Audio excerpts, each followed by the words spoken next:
if you want to eat healthy and feel your best.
What's up, folks?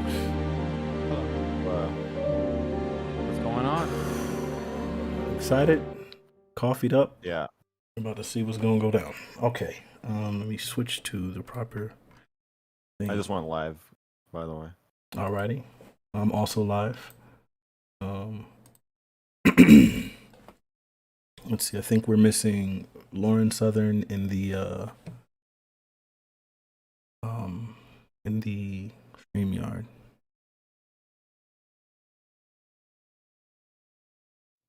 I don't know if he can hear us. Destiny, can you hear us? Doobie, God damn it. No. He triggers. He can't hear us. No, he has us muted. And Fuck like it. Oh. He's here. Who invited this motherfucker here? Uh-oh. Starting off hot, huh? Oh, Let's yeah. see. We're gonna move. Are we allowed to have fun on this panel, or are we gonna get kicked off by the evil host again? Listen, we can have where's fun. Where's Chud? That's the first question. I don't think any person here is such a bad actor that we would need to kick anybody. I think we'll have fun. Hey, Fanatiq, yeah, I mean, to be fair, I was trying to piss Shut off that day. Oh, were you? Oh yeah. I Yeah, do for be sure. needles people. Like that. Look, I can't really be held accountable for everybody's everybody's actions. Like, I can try my best to kind of weed out a lot of that stuff, but I mean, the reaction, if it starts getting incessant, it starts becoming disrespectful to me. I get a person being like offended, but there's limits to that. You can't use your offense to justify just completely disregarding everything that I'm trying to do. It's kind of like what Keffels is doing. I don't think I know who that is. Keffels is the enemy of free speech, the sworn enemy of freedom and justice. And she uses her offense to things to try to justify her reactions to them. Mm. I'm gonna be real with you. I don't even think it's as big of a problem. Like we're waiting on Lauren in the StreamYard, by the way. I don't think it would be as real of a problem anyway, because I don't think there's any opposition here. Like I think this is a discussion. I don't really see anybody really going super duper hard and like the debate bro stuff to happen. Really, I don't know what there is even to fight against. I mean, y'all can always surprise me. Find something. Yeah, y'all might. But I think overall it should be pretty fun. Do you think I'm a debate bro? Who? Me, Pedro. Oh no. Are you? I'm not sure. I haven't seen enough. I'm not sure. You don't remember? I remember. You're the religious guy, right? Didn't you want to steel man the arguments when I was talking to that one dude about if God knows what it feels like to take a dick in the ass? Tristan? I can actually steel man that. Wait. Well, the answer is going to be yes, right? Huh? Well, what's going on? So usually how I take this, because dude, I used to do like street preaching in Oceanside, so I got stuff thrown at me. I got cussed out all the time. So when people ask questions like that, and unfortunately when like religious people do like fall out, I say no, bro. There's an actual answer, and all you're looking for is like the nice little category of knowledge that you have to experience, or just like knowledge that you have. So a good example to this would be, say, like, MrGirl, I'm going to pick on you for a second. Don't take it personally. But someone asked me and Destiny, hey, what does it feel like for a 308 round traveling 3,500 feet per second to go through the window that MrGirl is at, through his head and out the other door, right? And we're both going to look at that question and say, well, we don't know what it's going to feel like, but we know that shit hurts. So we don't need to. Yeah, we don't actually need to experience it. So like that question, I would say probably something nasty, it feel nasty or something like that, but we don't actually have to experience it to go through it. What? Yeah, but I think what he was asking was whether or not God, who has like perfect knowledge, knows what it feels like, right? So God would know what that would feel like specifically. Yeah, he knows everything, but he didn't have to experience it to go through it. Including taking a dick in the ass. Oh, sure. That would be a more succinct way of answering that. Yeah, God knows all things. Doesn't necessarily mean he's experienced all things, all right? Right. I think the whole like concept of like God knowing all things is like an attempt at like personifying what it sounds like, what it seems like for someone to have such a vast level of knowledge that so much supersedes ours. I think I've always thought like any of the labels that we've given, like omniscience, omnipresence, omnipotence, I think all of those things are, I just don't think that they actually make any sense. They're not like genuine representations of what it is, right? Because it's like, well, it's just hard for us to understand because we're humans, right? It's by definition, it's beyond human understanding. Right? Absolutely. Yeah. But then like the idea, like I've had this challenge, and I used to get called disrespectful as a kid because I would say, well, if God is everywhere, when I like urinate in the toilet, then I'm peeing on God. That doesn't make sense. It's not like that. It just means that he has the ability to be wherever he needs to be, and his presence is overwhelming because of just how great and how much it supersedes ours. Same thing with his knowledge. It's not like he literally knows everything, because I believe actually that God being completely omniscience and free will are incompatible. But what I would say, it's almost like... Wait, why would they be incompatible? Well, because if God knows everything that we're going to do, I mean, I'm pretty sure you've heard that argument that once, if someone already can say they can foretell or pretend what's going to happen. I've heard the question, but the answer is always very simple. Just because God knows what choice you're going to make doesn't mean you didn't make the choice, right? If I give Nathan the opportunity to do something he's not supposed to, but I know he's fucking going to, given the opportunity to, it doesn't mean that I've like made the choice for him. I just happen to know what he's going to do because I know I'm his dad. But I think God and humans are the same. In the room. Let's go. There's a difference between like knowing or like having a really like saying something is highly likely and knowing for certain. If you can get to the point of literally knowing for certain, then at that point I don't know that the person has a free will, because if a person has a free will, then you can't possibly know for certain. And then furthermore, I think it like a better. Well, but example, you could know because you can know all things, right? God knows all things. God knows what exists in your heart. He knows what choices you're going to make before you make them. It's not like there's never. Absolutely. There's never a part where God is surprised by the choices that you make. Like, God would always know the choice you're going to make. Well, what about the situations where he literally asks questions? Like the time where he's literally walking in the Garden of Eden and specifically asks Adam, hey, like, what do you where are you guys? What are you guys doing? Yeah, He but why knows is he, it's a why, test. wait, I have why the is he, answer. why is I he, have the why is answer he, to that why is he question. even asking the question, right? I He's asking the question because he already knows the answer. They must have eaten from the forbidden, because they're hiding. They're doing behaviors that God knows no human would do. You would never hide your nudity from God unless you've gotten shame, which means you've done something you shouldn't have, which is eaten the apple, right? I think Yeah, a more reasonable interpretation is that what I believe God is, it's like a pachinko machine where it's like, hey, this is a thing, and we have trees of choices that like are completely like dependent on the individual to make. And I think as those things happen, then he's able to say like, okay, if you'll make this choice, I mean, if you make this choice, this is what happens, and if you make this choice, so in that sense, he knows all of the possibilities. I'm not sure that he knows exactly what possibility will happen. I love you, but this is just a totally incompatible way of thinking about God. He can't exist this way in the Christian worldview. Why Like, not? how could he have ever sent Jesus to die on Earth if he had no idea what the fuck would happen? Like, what if he sends Jesus to Earth and Mary gets an abortion? Like, she's like, nope, fuck this.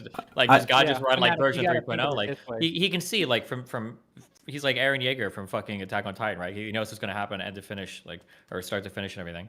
I think he has to. I think it's a prerequisite for what God does. He can't be taken by surprise for the decisions that humans make. I don't think so. I think the way that I've always had it like presented to me is that God knew before he ever made Adam and Eve, exactly what they do. He knew before he put the tree there that they'd eat from the tree, right? And that everything that played out afterwards was part of God's plan, including them, eating from the tree and disobeying. I've always disagreed with that. I don't think that he knew for certain Fanatic. what would happen. Fanatic, you got to wrestle with it like this. Think of it this way, because it's really just the gospel. The sovereign decree which brought forth all of creation and every single facet of the fabric of reality was for the purpose of glorifying himself, right? Mhm. This is demonstrated in the crucifixion of Jesus Christ, specifically in his mercy and forgiveness, right? You would never say, like Destiny just pointed out, that the crucifixion of Jesus Christ was a coin flip. You know that was predestined and designed to happen. Okay, wait. So Doobie's the forbidden fruit. Chud is Adam, and Fanatiq is God, and he knows that Chud is Chud going was to... Jesus, and Fanatiq was Pontius Pilate, and he sacrificed him Wait, for no reason. I don't know On the about altar that. of Fanatiq heresy. knows you're gonna break the that they rules. set free. I forget his name. I don't see, Fanatiq- Mr. he Girl. I knows disagreed you're with that gonna break the 100% because, like, literally, Chud was the first and only person I ever had to kick from the panel. So I don't know that. And Jesus was the first begotten Son of our Lord, our Savior God, who only sent to begotten die. Son. Yeah, Yeah. the only one. So Well, I'm just the saying, first like, one. Maybe he'll send another one in the future. We don't far. know. Chill. well, I Might mean, be a third testament coming. Okay, calm down. well, I mean, so far it's the only. You know, we only can live in the now. We're not God. Yeah. Hey, All right, do you guys listen. I don't know what's actually- happening with who's Lauren offended by Southern. Anybody smoking? have any heads up on that? Like, where she's She's at? having some issues. She's She's trying to in chat. dodge. Don't let her dodge. Hold her to it. Tell her Okay. she made a promise. All right. Yo, is anybody offended by smoking? No. Yes. It's bad for lying. you. No, he's not. No, he's not. It's bad for you, and not- I care about minorities. Plus, your I'm not wife is necessarily pretty offended. shit, I don't plus know we why you fell would off. feel the need to do it there, but if you feel the need to, go ahead. That's all you. Gotcha.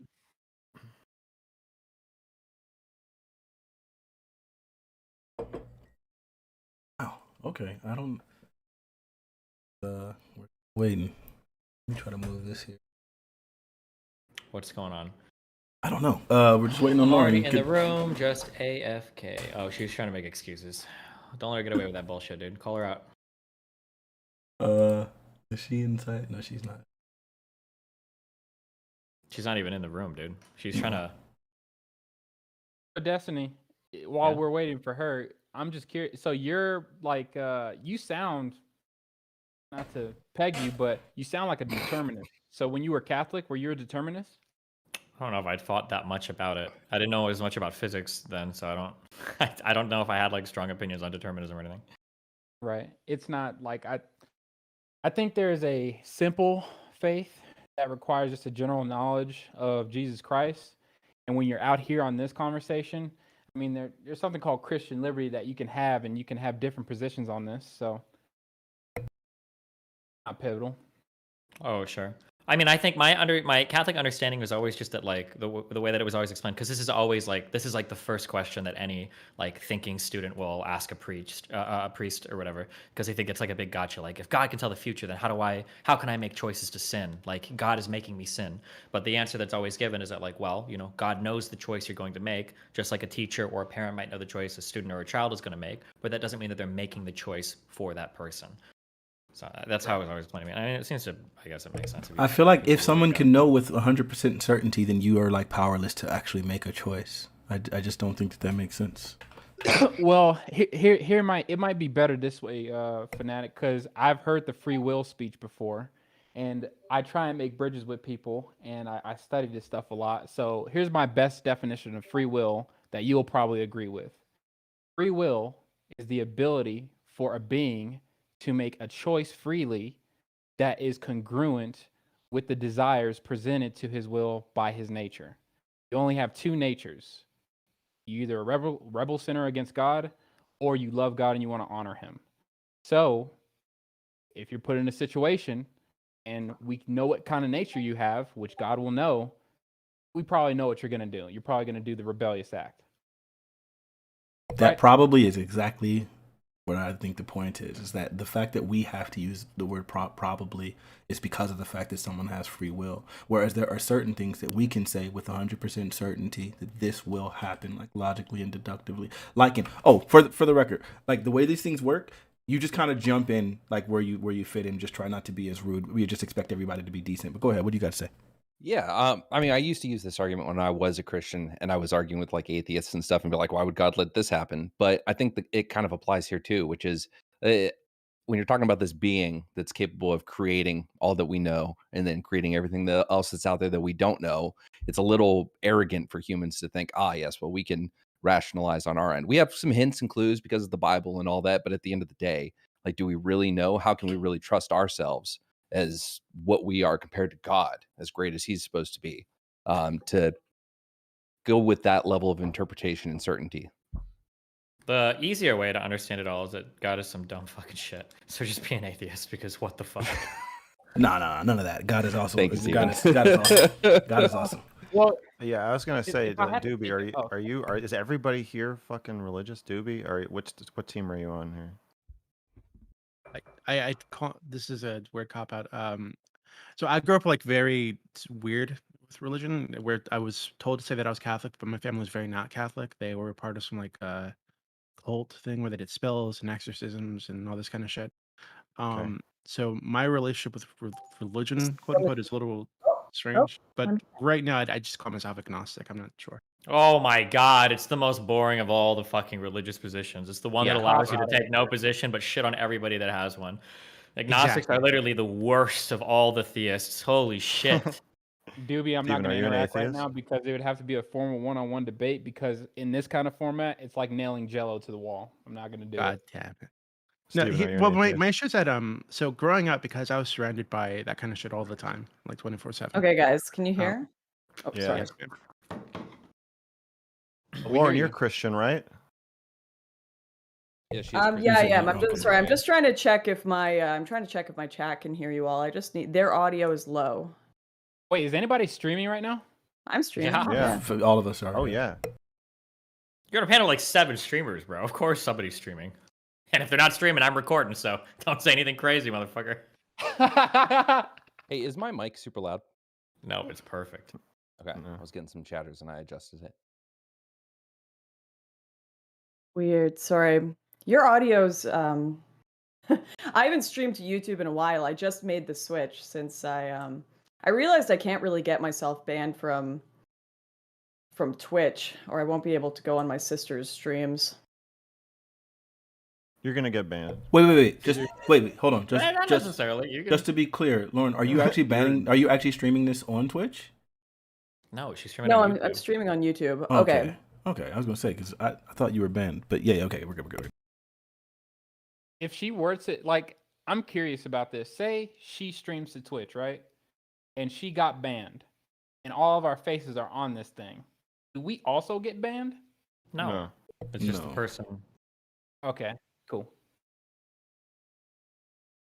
With that being said, I do respect her solidarity with Destiny there. We're gonna go ahead and start if you guys It don't was a mind. virtue signal. Don't respect it. And I respect Destiny's solidarity with me. Destiny. That was actually true. I only got banned because I stand by MrGirl. Ooh. Thank you. Okay. I really appreciate it, man. All right. Wait, I said I would only be on this thing if there were 6 people or less. There's 7. Yeah, I Doobie doesn't count as a person. I hate Twitch people. I hate that you do this. It is disgusting. Why No. can't you just be normal and have 4 people on a panel? So this is Okay, not. hold on, wait. When you hosted that all women's conservative panel, weren't there like fucking 7 people on that? It wasn't mine. That was Chrissy Myers. Checkmate. Too late. Yeah. All right. I would never Just for do the something record, like that. just for the record, there's 6 guests and 1 host. I am the host in this situation, so you guys don't have to worry about me like whatever. My whole goal is only to make sure that the conversation is actually a conversation and continues to move forward. I think in this case, because of the fact that I think that we're almost all in agreement, or I would imagine it would be hard for me to find some disagreements for the most part, but you guys can always surprise me. I'm expecting this to be a very fruitful conversation. Lauren, this is your first time on the Fanatiq show, or the Fanatiq panel, and the whole goal of this thing is actually to promote discourse. And I know that a lot of times Twitch and all those things can get crazy, debatey, and all of these things, and normally I reach out to people and have a conversation before we actually go live and explain to them what the goal is and what the purpose is, and I doubt that you've seen too many of these panels, of my specific panel, so you probably don't know that. But I do intend to make sure that the conversation is a conversation and not just crazy debate bro nonsense and people cutting people off and doing all sort of whatever. It's a conversation, a decent conversation. You know the type of conversation that you have when We you got first, it. It's good conversation. Really quick, We you know got the it. kind of Okay. conversation that you have typically when you meet a group of people and you're kind of uncomfortable, so you don't push back against everything. You just kind of let the conversation happen. That's the goal here. No. I know this is your first time, so well, for some people do that. Anyway, this I- is your first time. I'm just hoping that you guys can actually make it a conversation. I will not be a panelist. My goal is just going to be a moderator. So with that being said, we're starting this conversation and we're starting the Fanatiq show. Thank you guys so much for being here. All of the things that I just said to Lauren Southern are the goal of the Fanatiq Wait, show. which things are the goal? Specifically, anti-blood sports, anti-hot takes, and all of those things. And I really do hope that this conversation can be very fruitful. And the topic today is specifically about, I think it's a combination of things, about just the ban culture in Twitch, specifically how that influences the discourse, and about cancel culture. And so I guess we'll open it up with basically this. Twitch has not been very forthright regarding its bans. On the right, the topic of cancel culture has been a talking point to describe an autocratic, forced suppression of counter opinions to the left or right's perspective. It's just always been that way, depending on the person speaking about it. Examples of cancel culture on the right are the cancellation of Dixie Chicks, the Colin Kaepernick situation, the way people responded to Nike, or the boycotting of the NFL or other sports because of things that happen, like politically. And of course, the left's example of cancel culture are so insanely numerous, I don't even have to start listing them. We already know how it is because they're kind of the ones in power in this way. So I guess the way this relates to this situation is I think the vast majority of people here have been banned. Destiny just recently got banned without any sort of explanation as why it happened. Lauren Southern has been banned in the past. MrGirl has been banned. And so I guess I wanted to open up just kind of asking you guys to talk amongst yourselves about just about the ban culture on Twitch, the ban policies on Twitch, and how it's directly impacted you guys, and whether you guys feel responsible in any way for your bans. Yo, transel culture. Stop. Okay, stop. Okay. I don't know what that means. Still, Now we're No, gonna pretend. dude, No, we don't. lie. Let's move on. That's It's gonna start Do not already. lie. Mr. Girl. still. Hey, So Matt, true. chill out. Okay. Just chill. All right. Okay. Let's just go one at a time. I don't even know what that means. Like a 30-second opening. Yes, you Let's do. do that. Here, let me take over. Yes, man. you do. Go ahead. Let me Pedro. frame it for you. Go what's ahead. happening right now. No, go ahead. Go with we your have- opening, Pedro, and then we'll go around the room. Okay, I'll frame it.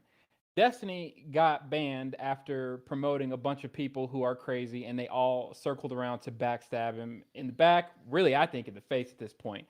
Lauren got caught up in a wave and said some things that just weren't tactically appropriate for the war, so she got fixated in the battle.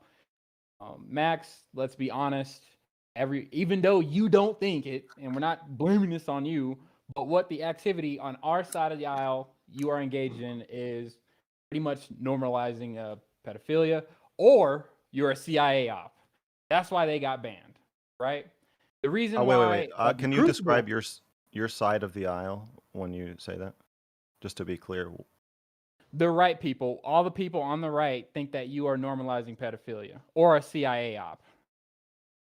And business people in general don't like that either. They think that's the red line and it's time to get off the wagon at that point. So that's probably why you got banned. All right, perfect opening take. Let's go to Lycan. Yeah. I mean, the source of a lot of this is the fact that Destiny, for a long time, gained a lot of followers because he was taking down a lot of rightoids. But the way he was doing it wasn't what people were interpreting. They were just enjoying the blood sports, right? They didn't know the underlying reason for the way he operated and why he was able to do what he did effectively. So then when he started turning his sights towards the people on the left, when he did the anti-lefty arc and all the fights he's been doing, people are going through this what the fuck moment because they can't actually, again, understand why he's doing it. So to them, he's just become a right-winger who's now slinging his shit in the opposite direction because he got bored with rightoids or he's agreeing with them, right? But the reality is they just don't understand that almost everything he does, except his Twitter shit, has some semblance of substance to it, a well-reasoned point that he can lead all his arguments back to. And they can't handle it. So they do stupid shit. They lie. They freak out because they're Who's kind of they dumb. liking? The left, Lauren. The left? Nice. Okay. The Glizzy Goblin take. Destiny, you can go ahead and follow that up. I just want to say that I am anti-cancel culture, and yeah, I don't think we should. What? Wait, what is the prompt again? It was I basically know. just like I, just okay, what general do we, ideas. I yeah, know. no, seriously. It's What do okay. we like? Is there anyone who disagrees with banning here, or is this just like a banned anonymous circle where we all talk about our feelings about being banned? Like, what is the actual debate? It's Well, not necessarily a it's debate. It's not a a deb- conversation. It's a conversation. Yeah, Trust me. We'll you're probably good. get to some heavy parts as the conversation plays. We're here to circle jerk about how fucked up Twitch is, and then if that we could find be it. No, we disagreement, have to find something Oh. else to talk about because I've been in these conversations for 3 fucking years, and these are the worst conversations. Is all of us agreeing that Twitch has bad ban policies. Whoa, Okay. wait, this Pedro, I'll do you throw think I Spanner in should the I mix should have been It's not a since- circle jerk. It's not a circle jerk if you think of it this way. If you guys stop running in this hamster wheel, which is what? Oh, I'm going to go along with these crazy people who I know are crazy, give them the keys to the palace, and then when I come back from having lunch, say, oh no, the palace got burned down, right? Pedro, do you think I should have been banned? Wait. We're gonna get into that. I feel like look. Just continue with the opening takes. Trust me. Well, I'll no, make sure because this we're- conversation. Lauren's Okay, asking if it's you know Lauren- what? Here's the real deal. Okay. Okay. Why are all conservatives too fucking autistic to be artistic or creative or to do anything so that they could have more control over some of the levers of society instead of being the most boring fucking people in the world so that every single like aspect of our culture is ran by ultra progressive left-leaning people? There's the real question. Hey, When as why soon do as you- all of the culture comes crashing down, conservatives are like, oh fuck, we don't contribute anything to any of this. Listen. And now we're fucked because the left people control literally every fucking facet of our entertainment and social media and everything else. There's your Okay. hard question. Because Okay, and I love I that. give you the Pedro, answer. shut up. Woman straightforward. speaking right now. This is a woman moment, all right? Well, actually, what are you in Canada? True. So that's right. Fair You can't enough. pull that shit on this Um, panel. Just speak louder. There we go. Okay. Okay.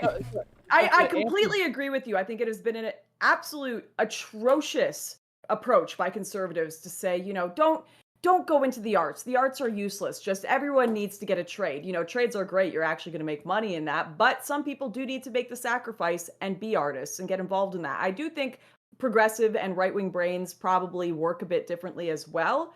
It's connected to the actual ideology. But a question I wanted to ask back to you, because I can feel your frustration in the fact that progressives run everything and therefore they can kick anyone who so much as slightly deviates from their ideology out of their spheres, whether it be media, streaming, arts, schooling. It's insane the degree of control they have over our society. Do you not feel any responsibility? Everyone here who, I don't know what Pedro is, but most of you kind of lean a bit more left, I assume. Do you not feel any responsibility in your past for having built up a degree of this? There are videos out there of you, Stephen, saying, yeah, I think we do need to deplatform people like me. In fact, you spoke my name in those videos. Do you feel any responsibility for that? I think that the responsibility can go around to a million different things. I think that you can argue that left-leaning people have some responsibility for being pro-deplatforming, but I think you can also say that right-leaning people have some of the responsibility as well, right? Like for the longest of times, whenever we'd complain about like overpowered corporations or anything in the United States, what was the default answer that people on the right always said? Oh, go make your own business. Oh, go compete and go do that. Well, the right has figured out that platforms like fucking Gab and whatever other failed social media abominations they've attempted to resurrect don't seem to be working very well. And it's kind of strange that like the only thing that finally brought right-leaning people over to the idea that maybe some corporations are a little bit too big and a little bit too powerful is when all of their fucking Twitter accounts got Zuckerberg. So I mean, like, there's definitely like some schmutz to go around on people on the left's faces, obviously, but I feel like these are problems that have been kind of created by all of society, and I think all parts have contributed to the clusterfuck that we're in now. For as much as I make fun of left-leaning people today for how like hard the culture is going to shift to the right, because it will, there's going to be a pendulum swing. I'll blame conservatives for a long time for making the culture shift to this far, right? Like, conservatives couldn't just chill the fuck out over things like abortion or gay rights. They just have no fucking chill. And now we've got, you know, blue-haired people identifying as like trans femme non-binary deer galloping up and down the streets. And it's like, yeah, okay, well, what the fuck do you think was going to happen? And now the left people are going to push the right people, the far right, and yeah. Okay. How do you think that is conservatives' fault that they Wait, predicted Pedro, the let her finish. slope Go and ahead, correct? Pedro, let her finish, and then I'll pull you in. Don't trip. Go ahead again, Lauren.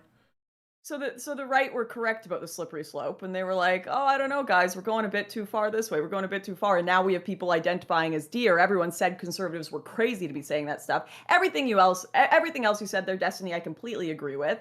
All the conservatives completely failed to have any control over, you know, this corporate fascism we've got. Such an overused word, I know, but they own every side and every facet of our life. The tail is wagging the dog in the way of politics. The corporations control a lot of our politics, a lot of our minds, the public sphere where we talk to each other. And yeah, conservatives for most part have just sat on their asses, sat on their hands and said, it's the free market, have at it, and now we're fucked. So it's a lot of our own fault. I completely agree. Would you guys say that there was ever an instance in which maybe the right was pretty heavily in control, and so then like anything that was kind of liberal, where those kind of talking points and things were like heavily demonized, like things like abortion, things like literally the criminalization of homosexuality and things like that? Do you think there was ever a point where conservatives were in power and therefore controlling the narrative in such a way like that we can kind of see like the opposite effect happening now with the left? Or would you guys say that that's not related at all?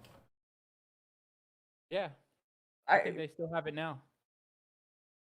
Did you just say you think conservatives still have power now? No, I'm sorry if you didn't hear me. Sorry, who said that? I heard someone, Pedro. Yeah. It's Pedro speaking. Wait, you're saying the conservatives have power now, Pedro? Is that what you were saying? They have a weapon so readily and easily accessible to them right now that they don't use it. That, like Lauren said, but she didn't point at it, due to their complacency and wanting to go to freaking football games and just yell, okay, what's it go? Let's go, Brandon. Whatever. Let's go, Brandon. Yeah. That they are resorting to that kind of signaling and thinking that's going to work rather than doing one simple thing. Using their Where's all the money on the right come from? Can anybody answer that question? Oh, no. So, wait, Lauren, what's the answer? Where you alluded to it earlier, didn't you? Are we asking a certain question? Going? We're asking the reason why we are where we are right now is because that, yes, Lauren, we got complacent and we forgot about the resource that is the church. And due to our lack of ability to organize, like Destiny pointed out, not exactly artistic, but due to our not wanting to actually engage in politics, thinking that it's supposed to be separated from religion, we totally gave these lunatics the ground. And only the couple sane people, like I would say Destiny or you, Lauren, you got left with a whole bunch of crazies that when you actually started getting them provocative, hyping up their platforms, when it was time to, dispose of you because of your usefulness, they pretty much shot you in the back or in the face or fed you some line that you were supposed to say that got you kicked off the platform out of your spot where you're actually most effective. Okay. Can I do I my mean, yeah, I agree. Yeah, go ahead, MrGirl. Well, yeah. Go ahead, MrGirl. What did you have to say? Then, thank you. You know, Doobie's gotta shut the whole thing down anyway. But Pedro, I just wanted to ask you to be clear. Do you think I should have been banned? Because I don't think we can call this a circle jerk if some of us. No, I just think your freaking hard drive should be checked, sir. That's all I think about you. Do you? Okay, you don't think I should be banned from Twitch? No, sir. Okay. Just rated by the FBI, apparently. Yeah. Okay, just rated. Yeah.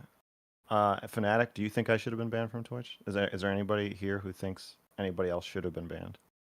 I think there was some justification. Oh, answer the question. I want to hear an answer. I'm saying I think there was some justification to the bans. Unfortunately, I'm not a panelist, so I can't really get into that very heavily. I think there some, was some justification. Sounds like you think Well, you you know, should it have would be been banned. if Sure. if you're trying to avoid taking up too much I'm time, not. you could just say yes or no. Would You you could just say invite yes a bunch or no. of people that agree and then you not partake in the conversation Because when you you're the bitched only about it as one soon with as the you got Yeah, ability you to did cause bitch any about it, Because Lauren. you said we Yeah, only you- had needed 6 people participating, no, and no, you but- hate all these go, so we need a moderator, right? There's your moderator. I didn't really know who was Good Lord. joining this panel. Why would you not bring on people who disagree with each other? I'm sorry. Doobie. I'm not running the show. I guess I I'm just understand, and it's not your right. first time on the panel. I believe do that most disagree, people, Lauren. most people genuinely saw the lineup and were extremely excited for the conversation because the conversation can happen. And I get it; it's really difficult to turn off debate. Okay, who do you think should have been? Who do you think should have been I banned? get out that of it's the three of us difficult. for I that? Okay, get. wait, let's go Hold on, down let me the finish line. this statement. I think it's Who do really you think difficult. should've- I think it's very difficult to Just turn to- off to turn off debate bro brain.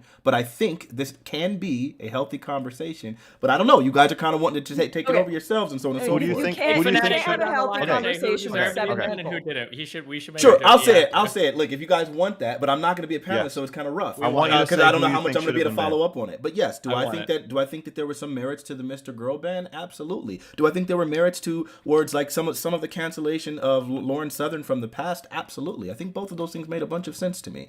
I would Doobie's say raising his hand. I would say the great replacement theories that Lauren Southern supported, I think were kind of untenable positions that I think have led to Wait. some measurable harm. And so I would say because of those things that she man. probably could have Okay, been banned. okay. We're digging back. Okay. Great. Wait, you okay. believe I in just the wanna- I'm Just talking wanna about back establish then. I that. don't know what she's saying recently. Go Doobie, ahead. Wait, can you Lauren, put your really flipper quick. down for a second? I want to do my introduction. Oh my God, you motherfucker! I wanted no.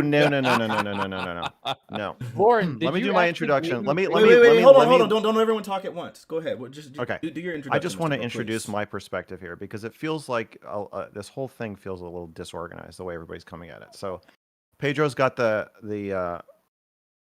kind of paranoid angle of like that this is like a psyop or I'm a CIA agent or somebody's feeding Lauren lines to take her down or the system is done with Destiny so they're going to take him. I have a much simpler view of what's happening.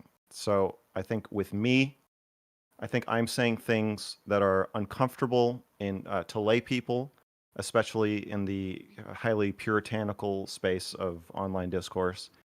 So I'm sort of intentionally, provocatively juxtaposing truths that are pretty well established and agreed upon in like psychology and academia, and taking them out of place and putting them and just sort of dropping them here and seeing the ripples and seeing what happens and using that to start conversations. And I understand that's upsetting to some people, confusing to people. Twitch wants to keep things a little dumber. So I understand that. I don't think that's a good reason, but I think that is what they're doing, and they're trying to phase out sort of uncomfortable conversations. They want people to play Minecraft, and that's pretty much it. Now, with Destiny and Lauren, I do think cancel culture really encapsulates what I'm talking about. So cancel culture, normal cancel culture, is when we take, there's a line. If you cross the line, you get silenced in some way. Okay, and that's always been true. Cancel culture is the process of moving the line either through collective norms or intentionally pretending you believe the line should be somewhere where you don't really believe it should be. You just want to put someone else on the other side of it. So you're moving it past people intentionally to ensnare them. And the thing about trans rights activism is that anyone can say they're trans, and then they are. Anyone can say they're non-binary, and they are. So it's a group of people that get to define their own existence and their own suffering, which is largely internal and based on self-reporting. So any validation, and it's very catching and seductive to people who are passive aggressive. And I'm not saying all trans people are like this. I'm saying trans rights activists or the group is very attractive to people who want to use it this way and participate in this way. So if you get a few thousand people who want to move the line, not even as a whole, just draw a silhouette of Destiny with the line and say, oh, now look, you crossed it. When really the line crossed you, then you can ensnare and silence pretty much anybody. And then the third part of that is, as Fanatiq brought up, do the rules make sense? Like, is Lauren breaking the rules by being vaguely racist in some way? Does it make sense that is breaking the rules? Should we ban people for being vaguely racist or not vaguely whatever it is you think of Lauren? Should we ban people who? What's the thing that Stephen, that you said that you think you got banned for, saying biological men should not? I don't know. I'm a little bit even uncomfortable speculating because it might have been maybe when I was like ranting or I called somebody retarded. Maybe I don't know, but Okay. it seems to be that like of all the hate speech stuff I looked under, it was that I said that I don't think trans women should be competing with cis women because that seems to be violating like you can't exclude people based on a sexual characteristic. But Right. who knows? It Okay. could have been So, anything, but trans women shouldn't be competing with cis women, and maybe. I mean that's like it's a debatable topic, right? It's the point of the debate. yes, it's a debatable topic, right? It's not settled science, and certainly it's not socially settled. So that leads me to think: are there just lefties? Are there just trans people making these decisions? We don't even know who's making the decisions. We don't know how many of them there are. We don't know what kind of process they go through. By all accounts, the process is fucking disorganized as hell because they ban people permanently and then unban them all the time, which is another problem. And then there's no transparency. So that's kind of like all of the inflection points that I see of like playing out into this situation. All right, let's try not to be so long-winded so that the conversation doesn't get frustrating to everybody else. You beleaguered that quite a bit. Doobie, let's get to your take really quick if you don't mind, please. I love you, Mr. Motherfucker. Oh my god. Hey, he just shit I on love you, you dude. too. I love you got too, but absolutely you're fucking destroyed. I might You have have to seemed acknowledge that long-winded. he absolutely destroyed you there. Just acknowledge Yeah. that. Yo, that's the... I think that sorry, me taking a minute or two to lay out some ideas pretty clearly and actually concisely is different from you taking 45 seconds to answer a yes or no question. Well, if you feel like a So yes or no is long-windedness, insufficient, you have to take the total length of the thing you were saying and then the actual content that was in it and then sort of see the difference between those two to establish okay, whether it's you got me. long-winded. I'm guilty. I'm long-winded too. I've always admitted that. Doobie, let's get to your take. You've had your hands up. Can you just go ahead and go through what you wanted to and just kind of feed the conversation? Sure. So I think so my reading of the Twitch ban of like Destiny, for example, is that right? It does seem like that's the most likely thing based on the email or whatever they say. And I'm not a Twitch person. I'm a Discord person, right? And I'm seeing something very similar on Discord, where they have this new TOS that wrote out like 2 days ago, and it's basically banning a fucking wide variety of mainstream Republican positions, right? Can no longer be debated or spoken about on Discord, i.e., opposing like COVID mandates, questioning the vaccine shit, being opposed to trans people in sports, very, very mainstream positions on the left and right. Right. And I think that if it is that, right, the trans sports debate that got you banned, that's really fucking troubling because it's not just that they're like, it's like a translation or whatever. It's that they're effectively blocking out entire like things that currently the public is debating about and is split on, right? Where it's not like the trans sports thing is a settled topic. So that's like number one. Number two is Pedro. You said something that was really interesting. You said that you thought MrGirl was normalizing pedophilia. I think it was the words he used. But then you also said that he shouldn't be banned on Twitch. So are you okay with people normalizing pedophilia on Twitch? Like, there's just kind of No, a I weird thing to think. say. Pedro. Okay. If you want to follow it on me, no, I think with this kind of mind, you need to engage with it rather than try and shove it off into the dark. And it's really easy to disarm his argument if you just let him speak in a real formal debate setting, and then boom, it's taken care of. But if Now, does that take away the people were like suspicion normalizing or- pedophilia all over Twitch, right? Not in a formalized debate setting, you wouldn't think they should be banned. Like, I mean, like actually Okay, normalized well, pedophilia. you would get me there. I would walk it back and say, yeah, he should be banned. Okay, just want to be careful. It's just like that that. I don't want to scare him away and then have him in a position where he never gets actually grilled on his positions. Because stuck what with children also in the this dark, serves, basically. oh sorry, because what also this can serve is we can make an example of him. Yeah, so you want him out in public where you can make an example of him, not like in a closet somewhere with talking to kids. I get Yeah, it. that's the scary part. That What where position are you you talking have about? people like him who are in discords, right, grooming children, and what's Are happening you is they accusing me of never get grooming children confronted. in Discord? Huh? Are you accusing me of grooming children in Discord? Do you think that doesn't go down? or do I have to always be? Are you referencing accusing you? me He wasn't specifically of talking about grooming you children? specifically. It didn't sound. We like. weren't We said talking people about like you gotta, him you grooming gotta, children. You gotta track it. You gotta track it harder. Doobie's asking me, I why know what's shouldn't happening. people in Yes or no? general Do you be- think I groom children in Discord? Do you have any evidence of that, or are you accusing me of that? No, I'm not accusing you of that. Do What you I'm think he saying, does, I just though? think that saying that he's What- normalizing pedophilia. Wait, do you is think he pretty, does like, though? Pedro, you Pedro, know. do you think he does groom children in Discord though? Could he? Is there a chance? intuitively, has he been in the background doing some shady things? I think so. Well, it's possible. You feel What it's, is So, shady- it's what does of shady all things people mean? here, for sure. What is Well, shady? I Wait, don't wait, here, wanna- he's the wait, most wait, likely really to have quickly, a really kid in the quick. basement. What does shady things mean, Pedro? What does that mean exactly?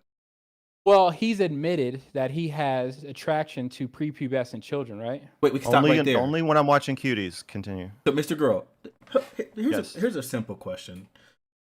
Okay. Would you label yourself a pedophile? No, that's retarded. The fuck does this have to do with getting banned from Twitch? Everything. Well, Thomas, hold everything. on. I don't know. If he's Everything. normalizing pedophilia, No, if he's bringing everything. pedophiles on, So- and if Pedro No, over here no, is saying there's no. a chance I to be, I hope well, y'all got it's a it. good I legitimate hope- question.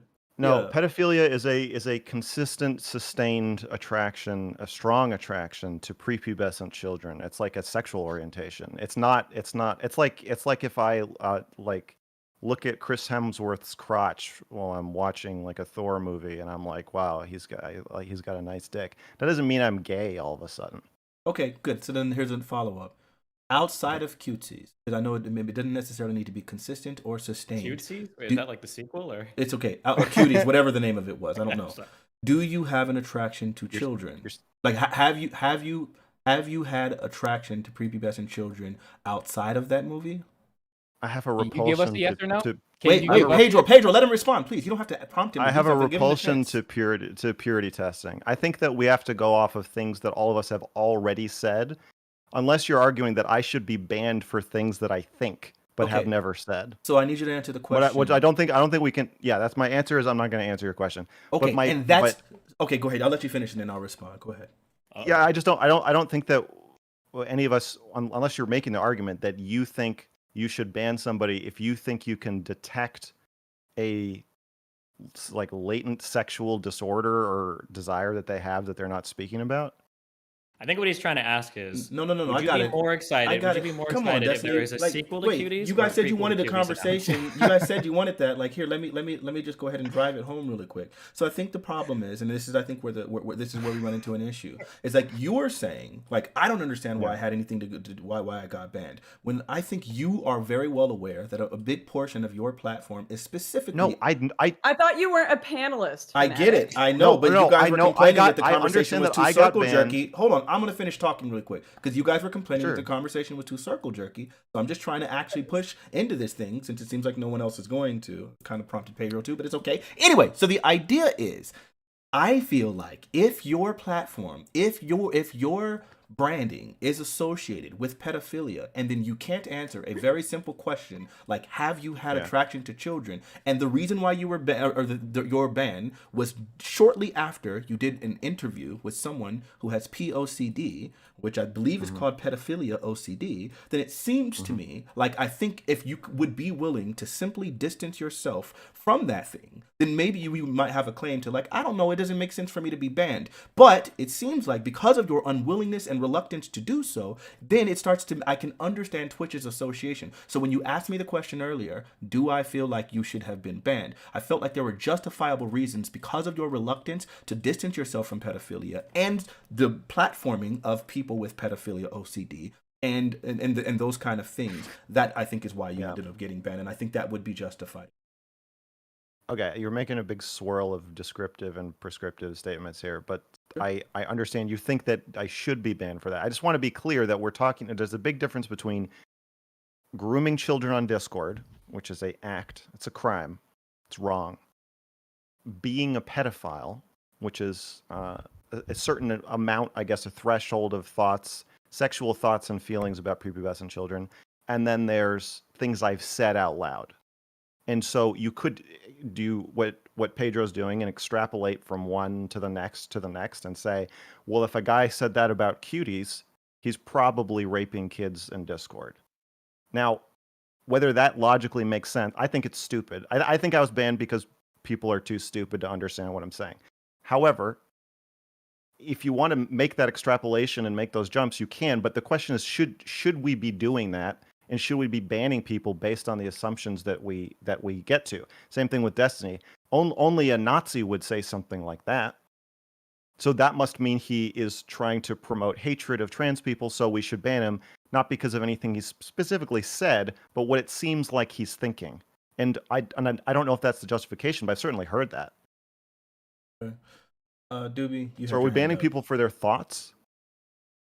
Or what they Yeah, say? I actually wanted to kind of push Pedro about that because that seems like a. So first off, saying that he's Do I get Hold on, to I do think my we- int- what was do I get Fanatic's to do my response to that? introduction? Keep pushing. You'd had your chance.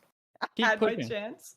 Okay, wait, we got to hear Fanatic's response first. So, Fanatic, do you think that MrGirl should be banned because you are trying to divine his thoughts based on his interviews with the pedophile OCD person?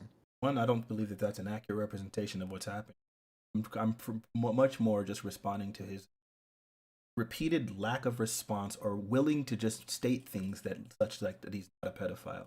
And it seems like he intentionally skirts the line between like somewhat claiming to be like a pedophile in some senses or to have some sort of struggle with those thoughts. Or Well, I don't think you should be does banned that for rise being to the a level pedophile. of ban? Like, Wait, if can we- everybody... Can we get in? Can we get in a little bit? If I can finish responding, like so, Guys, this is absolute bottom of the barrel. Like, this Okay. is disgusting. It's literally just getting a group of people together to talk about talking, and no one disagrees with each other. And we're just trying to find random arguments that don't even have any context to what the initial panel was about, because there's such a deep desperation for content. Because if you don't make content, then you don't get money and you don't get fucking views. And if you don't get views, then what's the purpose of your life as a Twitch streamer? I hate this, and I'm gonna leave. All right? Wait, Fuck wow. you all. Bye. You're That's- leaving because you're a wait, pussy. Wait, really quick. You're leaving because how you're many- a no, no, pussy. Wait, hold on. and Let you're me afraid of respond. being Let me respond. Let me associated with respond to that. conversation. Let me respond to that Clearly, really quick I was before you do banned that. because of- I'm gonna have because to of the mute thing you we're if I talking gotta about. mute you, Mr. Girl, because I had something to respond to that. That the point is, first off, it's not about. It never Jesus has been. Christ. This platform has never been about getting great. content. I've literally actively avoided a bunch of situations where there would be content. Even in this thing, I told you that it was about a conversation, not so much a debate. I think what the problem is, it's not so much that people are like literally grasping for straws for debates. What I think the actual problem is that Lauren Southern, you came into this conversation. He's gone, by the Okay, I way. got you, but I'm saying this for posterity's sake. You came into this conversation specifically with the intention of it being a debate bro environment and a content thing. And this is again my fault because I didn't prep her and help her to understand exactly what the purpose is of this thing. And that's my job to do as a moderator, and I failed there. And I think this is now we're running into another Chud Logic situation. This isn't the exact same, but it's something similar. So I think the point is, it's not about grasping for straws. Maybe it's a Fanatic from the situation. beginning, my intention was to actually bring up the reasons why people were banned and have these things discussed. What Pedro was going to do, I hope, was going to be to push back against some of the great replacement theories and things that Lauren Southern has espoused in the past. And that was going to be a thing. It's not grasping for straws to talk about the fact that there was some sort of cancel Southern with that. But apparently if she has no patience, because of course she thinks it's just an attention grab, even though she literally was a person coming in here specifically saying, well, how do you have a debate with all these people in agreement? How do you generate content? Then that's on her to do so. But anyway, moving forward, Mr. Girl, I feel like I kind of laid out what I specifically thought the idea Yes. that you were. And my question is, do you think that if somebody can be deduced to be a pedophile, or even if somebody says they're a pedophile, do you think they should be banned? No, I don't think just because someone says that. Okay. I think Lauren left. Look, I mean, the assertion that we're not talking about anything relevant to Twitch bans when we're talking about why I got Twitch banned and whether I should have been banned is insane. Yeah, of course. So clearly she left because I don't know. I assume something with her chat. I think or that she something. was threatened by the You conversation. were intellectually. Yes. I think abusing you her. bullied her off. You couldn't handle it, dude. And I think That's it all was- that was. But You Mr. think she Girl, was threatened by the Great state it- There were Recession too many part? high-level ideas. You here. think she was I think- threatened by the great replacement idea, or like the bringing that up? Because my goal in bringing it up was not specifically to say that she needs to be canceled now. I think that was something that She's she a kind of stronger disavowed person and all than that that. stuff. That didn't scare My her goal is just away. make sure one person per Fanatic panel gets bullied off when I'm here. So we've met the quota now. You've always done okay. it, Destiny, and I respect it. Go ahead, Doobie. Yeah. So Pedro, like, how much of Yeah. Mr. Girl's content have you like actually watched or engaged with? Lauren, Mr. Girl. Mr. Girl. Max. Not that much. I saw him talking with Destiny from when that started and ended. I saw him talking with Richard Spencer, and I caught a was it I forget how to say her name, Cherry. Do you remember that, Yeah. Yeah. Max? Yeah. So remember. I saw that go down. Okay. That whole series go down. Because I don't know. I feel like because I've watched. I don't know. I've watched a bunch of Max's content, but I feel like saying that he's trying to normalize pedophilia, right? It's kind of like it's a pretty heavy charge, right? Because I mean, Well, what it's a basically heavy saying charge. he's trying to make pedophilia attraction to children like socially acceptable, right? Which I think we'd agree if something isn't socially acceptable, there's probably going to be an increase of it, right? People are going to do it more often. Well, So yeah, he's definitely it, like trying to that make kind it of language. Go ahead. he's definitely trying to make it socially acceptable. But you're a business owner, you've told us. Just imagine if you were running the business of Twitch and you have the possibility of coming up before some kind of court case. And then what do you have here? You have a guy who has day in and day out fought for what? Grooming children on Discord. Okay, but Uh, Pedro, I mean, you could make that. First off, I think that's kind of silly because I don't think anything Max ever did was normalizing pedophilia, quote unquote, right? He was normalizing talking about the subject and talking about people who might be pedophiles and how we should handle them and how like, saying we should just kill them, burn them, he was shoot them, yada yada. That's not really a good way to deal with that issue, right?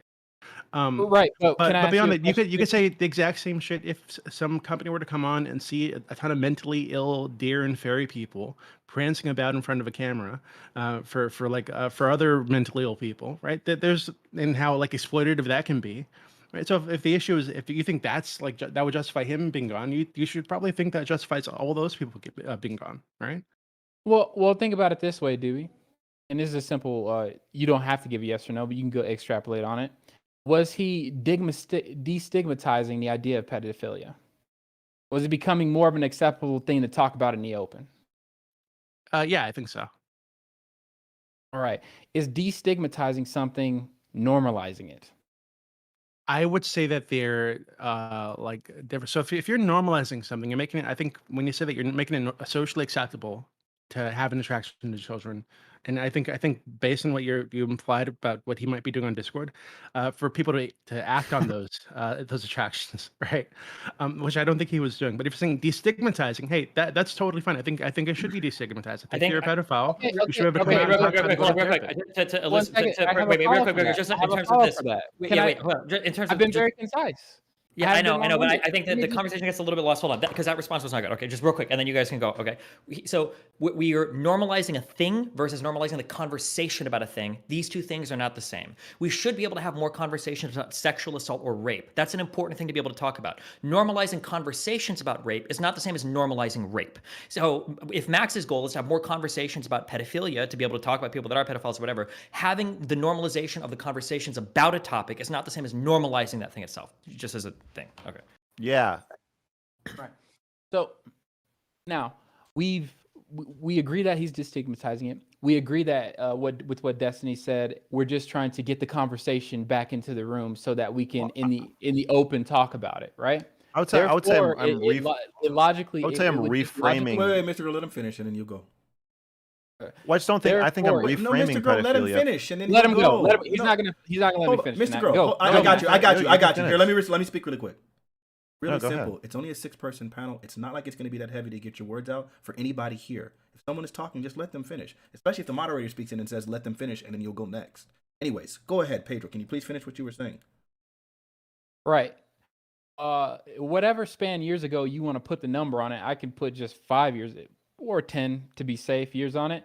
You don't see pedophilia being as prominent on the internet, prominent on these platforms as it was before. Now it's a hot button issue for everybody to talk about. It's all in the open. I think we remember. Do you remember Amos Yee, Destiny? Yeah.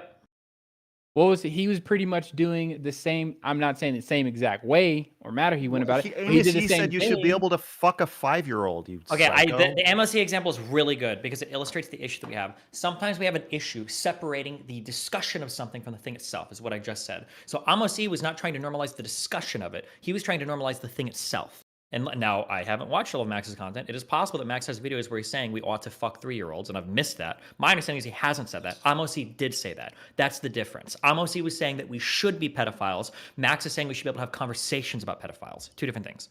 Mr. Girl, Max, can you, here, you can wait, go. Mr. Girl, can you Yeah. please respond to what Pedro said? Oh yeah. I was just trying to say I don't think I'm trying to. You can destigmatize a disorder. So I've referred to pedophilia as a sexual disorder or a disordered orientation. Destigmatizing it in my case means I don't think it's a sin to think sexual thoughts about children.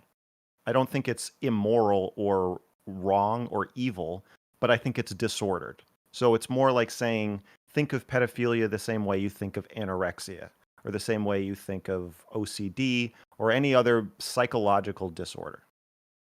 So rather than, just the thought, the feelings and the thoughts that come with being a pedophile, rather than trying to crucify people for having those thoughts and feelings, we should get them help or encourage them to get help. So destigmatize in that sense, not in the sense of encouraging it. Do you want to get in? Because I don't want to Yeah. just take over. I You have ever a listen? question for that. I want, You ever, yeah. you ever Go. listen to Louis C.K., Pedro? Oh, yeah. Remember that joke he made about, maybe a few less kids would die if the people didn't think they would be murdered as soon as they got caught? I forget the joke, but keep going. That was I the know whole the point of thought. the joke. Like, I think what all Mr. Girl is trying to do is make it so that people can actually have a conversation about these people, and we can do things that ultimately will probably lead to a lot less kids getting fucking hurt. That's the goal. Right. And I hear that goal, and I think that's a legitimate goal.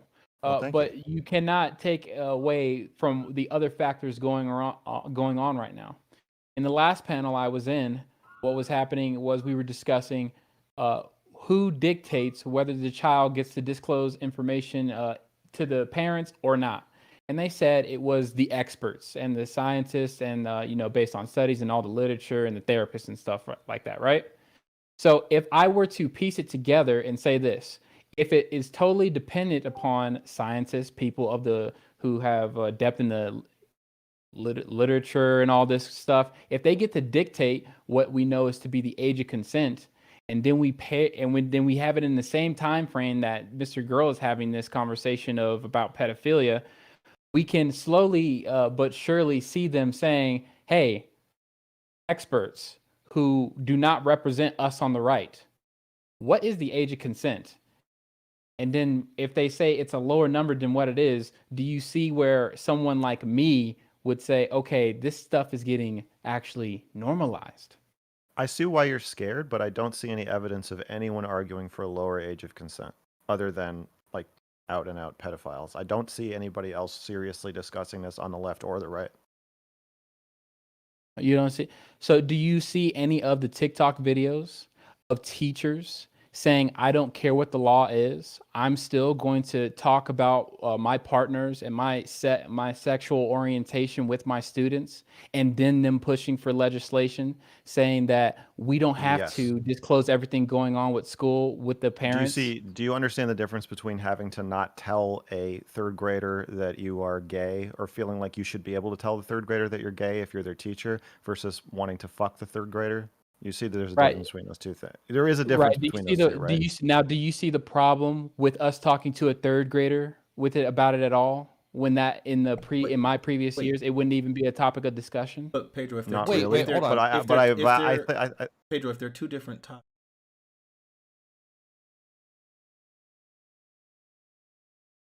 Say that one more time. If they're two different topics.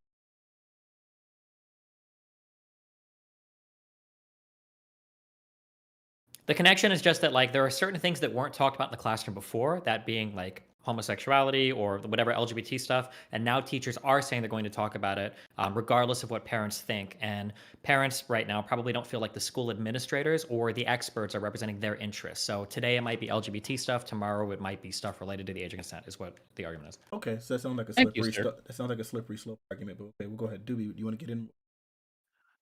Yeah, it just sounds like a kind of a lame slippery slope.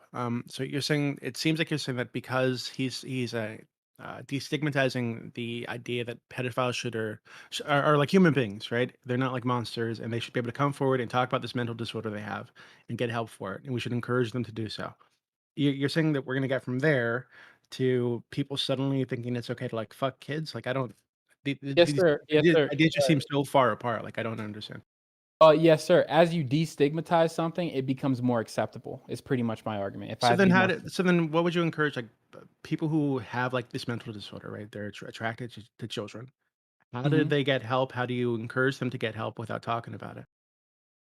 without talking about it was never actually the solution or anything I posited. If they were actually serious about it, they wouldn't be online on Twitch or in Discords talking about it amongst people who they don't know the age of. Okay, wait, hold on. Two things. One, Wait, if what? if they're destigmatizing something like mental health, I assume you don't have a problem with that, right?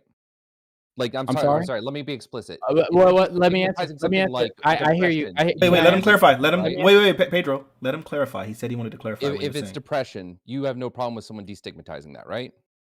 I have no problem with someone destigmatizing it, but I also think it's great harm to someone to do live therapy online. We're not talking about I think therapy. We're there's a talking about person. someone talking about Can their I experience. finish? Can I finish? Sure. Thank you. So I think there was a conversation that even Destiny had with a proclaimed online therapist who had someone actually commit suicide, as not to say as a direct result, but he came out on the open That's and was having irrelevant to my open therapy question, on sir. I know Twitch. you I where you're think going that with was that. bad. So my thing is, if someone is working publicly to destigmatize it, and therefore that involves someone with depression coming on to talk about their experience with depression and what it's like to be in society with depression, I assume you would have no problem with that, right? Yeah. Okay, cool. No, us destigmatizing mental health causes people to go seek help with mental health. It doesn't cause them to then go be more likely to kill themselves. And so I think there's a correlation to what MrGirl's working with, which is people with this issue go seek help, get better. It's not going to increase the likelihood that they're going to be doing what they do and that society is going to be suddenly like, oh, it's okay. Just like the same way with mental health. No one's suddenly like, oh, depression's destigmatized. It's cool if people kill themselves. Okay. Where's the question there? There's no It question. That's wasn't the a question. point. The point is that destigmatizing it isn't going to lead to the negative actions you're implying. So that slippery slope argument does nothing except stops us from having a very important understanding of why it's important to work on these issues. So it's It not. creates So, a so you fear don't idea see. around it. So you throw it under this whole slippery slope tag in order to say this. Yes, it's actually okay for people to go online and do live therapy. Yes, it's okay for people to go online and I didn't admit say they live may have therapy. some kind of No, no, attraction no. You to. see, you're going to the live therapy thing. I'm assuming not intentionally in a bad faith way, but No, that's not at not all. what I'm That's not a saying. bad faith way, What but I'm that's what saying is, happened. I'm not. That's what No, no one's that's what saying happened. he's not. People, MrGirl's not a therapist. I almost call him but Dr. Girl, but he's not a but sir, therapist. And he's not doing therapy. but sir, this is what it led to. People did exactly what you just said. They did go online and say mental health That's not what he's disorders are talking. real. He's talking about They, encouraging people to go get they, professional help in they a private therapy session. Yes, but sir, you did admit that people did already, and we can see in real time, people did go online and actually say, yes, mental health exists. Mental health is a bad thing and mental health needs to be cured, right? We can then see that, yes, people did actually go online and start saying, hey, I can do your therapy live. And then we did actually see someone actually hurt themselves in real time as a result of that. That So is what not a I'm result of making the the connection, destigmatization. That's a result of someone's decision to engage as a therapist in a way that's probably not ethical. Yeah, it seems like you're drawing the line from, we should pedophiles should be encouraged to go out and get help, and we should speak about them as human beings rather than like monsters. The same way that you're drawing the line from like, so you're drawing the line from that to we should fuck kids, or maybe some of these kids are hot, right? Hold Just on, the wait. same way that you. The Go line's not ahead. being drawn there. So the concept is that right now we all agree that some level of cultural shame pushes people away from certain behaviors. We learn Right. as children and then in our early adolescence that certain things you like if you pick your nose or you shit in public, like people will look at you weird and that type of thing like kind of pushes that behavior away. So the thought is that maybe pedophilia is the same. That like when you see a pedophile or an older guy that's talking to younger children, you're like, hey, that's not cool. You shame those people. And I think the fear is that if you talk to them and you treat them like normal people and everything is is cool. Inevitably, you're going to be in these situations where you've got adults that are around children, and you're like, oh wow, it's okay that he's a pedophile and he's babysitting. Like that's cool. We've normalized it. Like they're just normal people like us. And Pedro is saying that he doesn't want to live in that world where it's so normalized. Now you've increased the possibility for harm with children because you've basically integrated them into the normal population. You're treating them like any other person. Yeah, I think that's a fair concern. I don't think pedophiles are normal people, and I think that. Well, Ron, back up. I would pause there because I am a Christian. I think everybody is an image bearer of God. That doesn't stop them from being a person. I think there's a different solution here. they're people. They're just not normal We're working people. you're working your worldview. What I'm telling you is this: these people do have a mental illness. It does not need to be propagated online. It needs to be dealt with in a private clinical setting. In my case, I would say, they need to be talking more about the gospel because I think it has a more effect on the mind. But to actually heal this problem, and it is the ultimate solution, Jesus.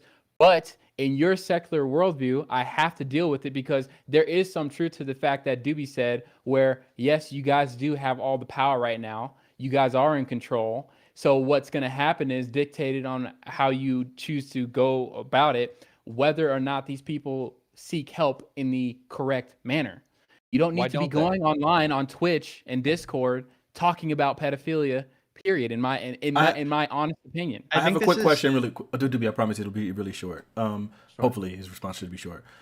So Pedro, if you're saying that you can't talk about pedophile because it pushes people to becoming predatory, you're saying you can't talk about depression because that would lead to live therapy. Do you think talking about religion online can especially if it's a religion that you kind of disagree with or you think is harmful? Do you think that will lead to bad acts? That's a fair question. I would have to think about that. Well, I think I have to give an answer if I'm being fair. I think in terms of religious talking, that's kind of I can't reference a moment in my mind in history where that's actually like a stigmatized thing. It's always been a case where you can talk about any religion at any time in any square. So to relate it to pedophilia, I don't know how that goes, but can it be harmful? Yes. I think obviously we see this with the people who put $5 in their pocket, put on white Nikes, and then all drank the Kool-Aid and thought everything was going to go on. There was some kind of bad stigma because that had to get out in the public square somehow for it to even hurt people. Yes. I mean, couldn't arguably looking at Fanatiq's line of thought, if we follow the Bible, doesn't that kind of naturally lead to pedophilia? What? I mean, no, sir. If we believe that, for instance, God has designed our bodies for a purpose, God's given us the gift of sex for two reasons. One is to build the bond between mother and father, and the second is for the purposes of reproduction. God has granted women the ability to have their first menstruation when they're 12 or 13 years old. Historically speaking, people have wed off to 13, 14-year-old girls when the men are in their 20s. Religiously speaking, it's not that uncommon either. Couldn't you say that talking a lot about scripture, talking a lot about religion, that in some ways could normalize pedophilia? Yeah, actually, just really quickly, this is no, the wait, exact Doobie, argument that I have to correct that. Hold on. I have to correct that. Pedro. Doobie, stop. I have to correct that. I swear after this statement, Pedro, then Doobie will go. Go ahead, Pedro. Go ahead. So it's actually a misconception of what the purpose of the relationship between the man and a woman is supposed to be. It's actually not centered around men at all. It's actually supposed to be the purpose for marriage is to reflect the character of God. The man is nurturing, stern. The woman is obedient and faithful, not in some kind of over dominant way, but be out of her new nature that God has granted her. She wants to serve that man. So it's not that. And having a child between two people is just supposed to demonstrate the power, creation. You're bringing a new life women into can the create world. children when they're so 13, both 14, reasons why you 15, talk right? about marriage are not even part of the Bible. You don't find wait, hold on, the age of Destiny. consent anywhere in the Bible. I feel like Doobie's been trying to get in for a while. Just go ahead, Doobie.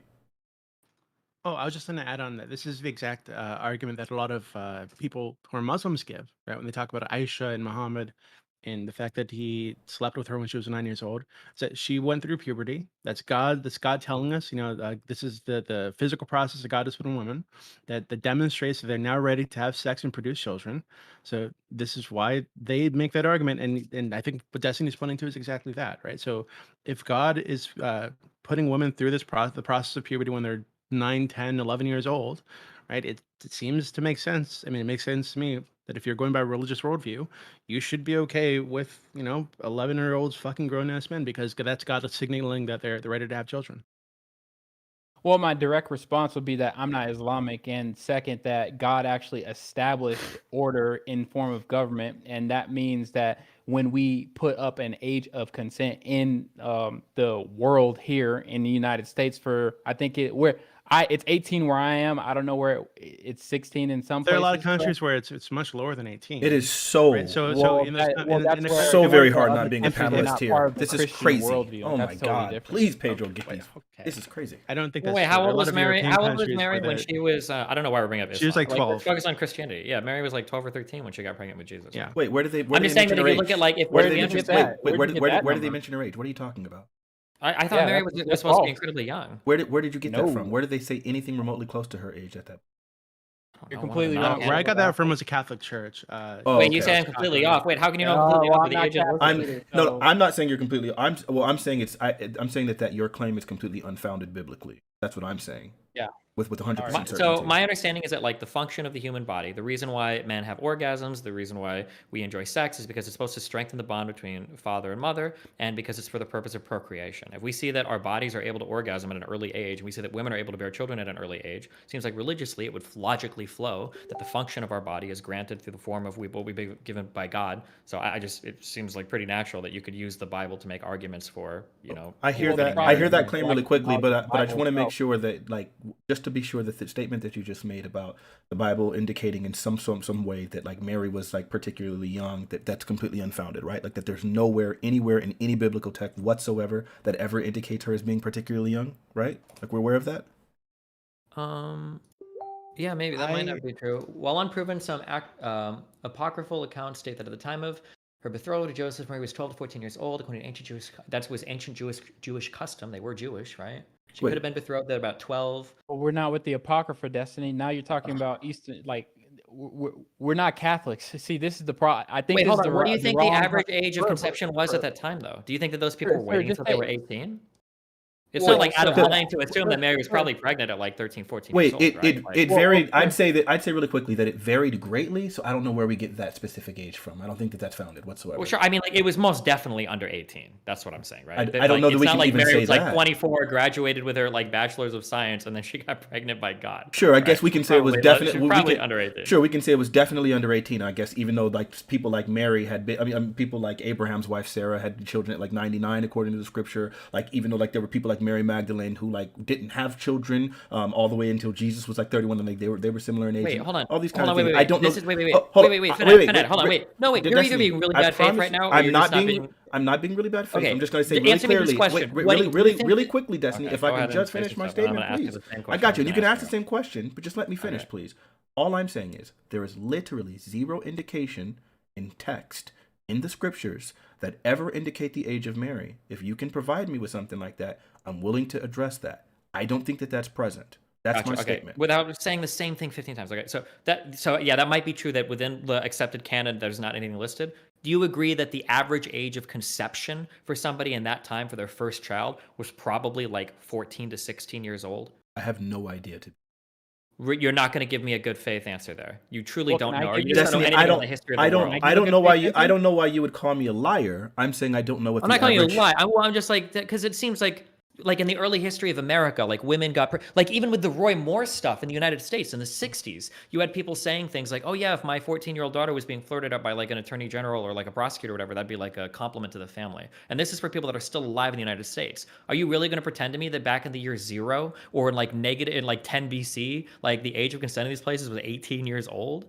Like, Well, I didn't say. if I didn't give an to- age. See, this is where the problem is. well, I think know, you're but it assigning seems like an age, and pretty I'm not obvious. saying Like that. the good faith answer is like, yeah, these motherfuckers were getting knocked up when they were probably like 12, 13, 14 years old. Maybe 15 years old, 16 But years can old. I give the good faith answer? The good faith answer is this. Usually they conducted themselves in what's called arranged marriages. And specifically, if you look into their practices, the child was living at home.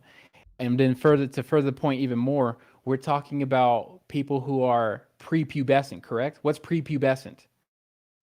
What age group is that? I mean, it depends. Women go through puberty a little bit earlier than boys. I think anywhere from like 11 to 13 they start, or maybe 9 to 13. I don't know when. Okay. I'm reading right now, and I'm reading something that says Wait, hold on. Do you think puberty doesn't start until you're 17 as a girl? I'm reading right No, no, now no, that for- I'm for- reading right now that they're saying that it was between the ages of 16 and 18 respectively. That's what I'm saying. That's what I'm reading to be like kind of the pervasive belief about the age of Go, marriage. let's talk about I don't Elvis know, for a but second. here's the Actually- crazy thing. Here's the crazy thing. It doesn't matter what I believe. You were the one making the claim that Mary was incredibly young, and I'm telling you with 100% Wait, hold on. I'm certainty. trying to move off this very specific claim because it seems to be the only thing you're holding on to. You're like desperate to that. What I'm saying is that like she was probably below the age of 18. I don't know the exact. Oh yeah, she age could have of been Mary. 16, 15, 16. Sure. I don't Okay, know. cool. But Gotcha. I don't know. The common belief is that they were saying that the norm for Jewish newlyweds at that time was 16 and 18, and that's so if that's the Okay, case, I'm curious. then yeah. So I'm just googling on like Bible question. The people say that like right. most Christian historians speculate that Mary was between 15 to 16 ages at the time of Jesus' birth. According to Jewish custom at the time, a young woman might become betrothed to a young man as early as 12 years of age, though the consummation of their marriage through ceremony and physical intimacy would not happen until they were legally married, months or maybe years later. So it seems like anywhere Thank from you. 13 to 16 is. Thank Sure. you. So that's the other marker you just identified, which would have been the good faith answer, which is what I was trying to identify when I brought up they had arranged marriages, is because they don't really get married right when the marriage is arranged. It takes time. And Yeah, but that time could be months, right? Yeah, but if it's months later, they're still having sex at 13. Right.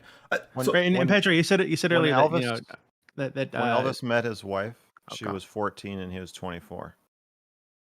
Jesus So- Christ. Okay, so Elvis is So- not so widely really seen. Wait, quick, let are me just say something really quick. Elvis is not widely seen as a pedophile or sexual deviant because of this behavior. It's just a product of his time and his environment. Part of my problem with what's happening on social media, and part of the reason I talk about pedophilia, is that are you rolling your eyes, Fanatic, and shaking? Are you shaking your head at me? I'm shaking my head at myself because it's frustrating because I'm not a panelist, so I'm just going to go ahead and let you have this. That's what I was. Go ahead, continue. Okay.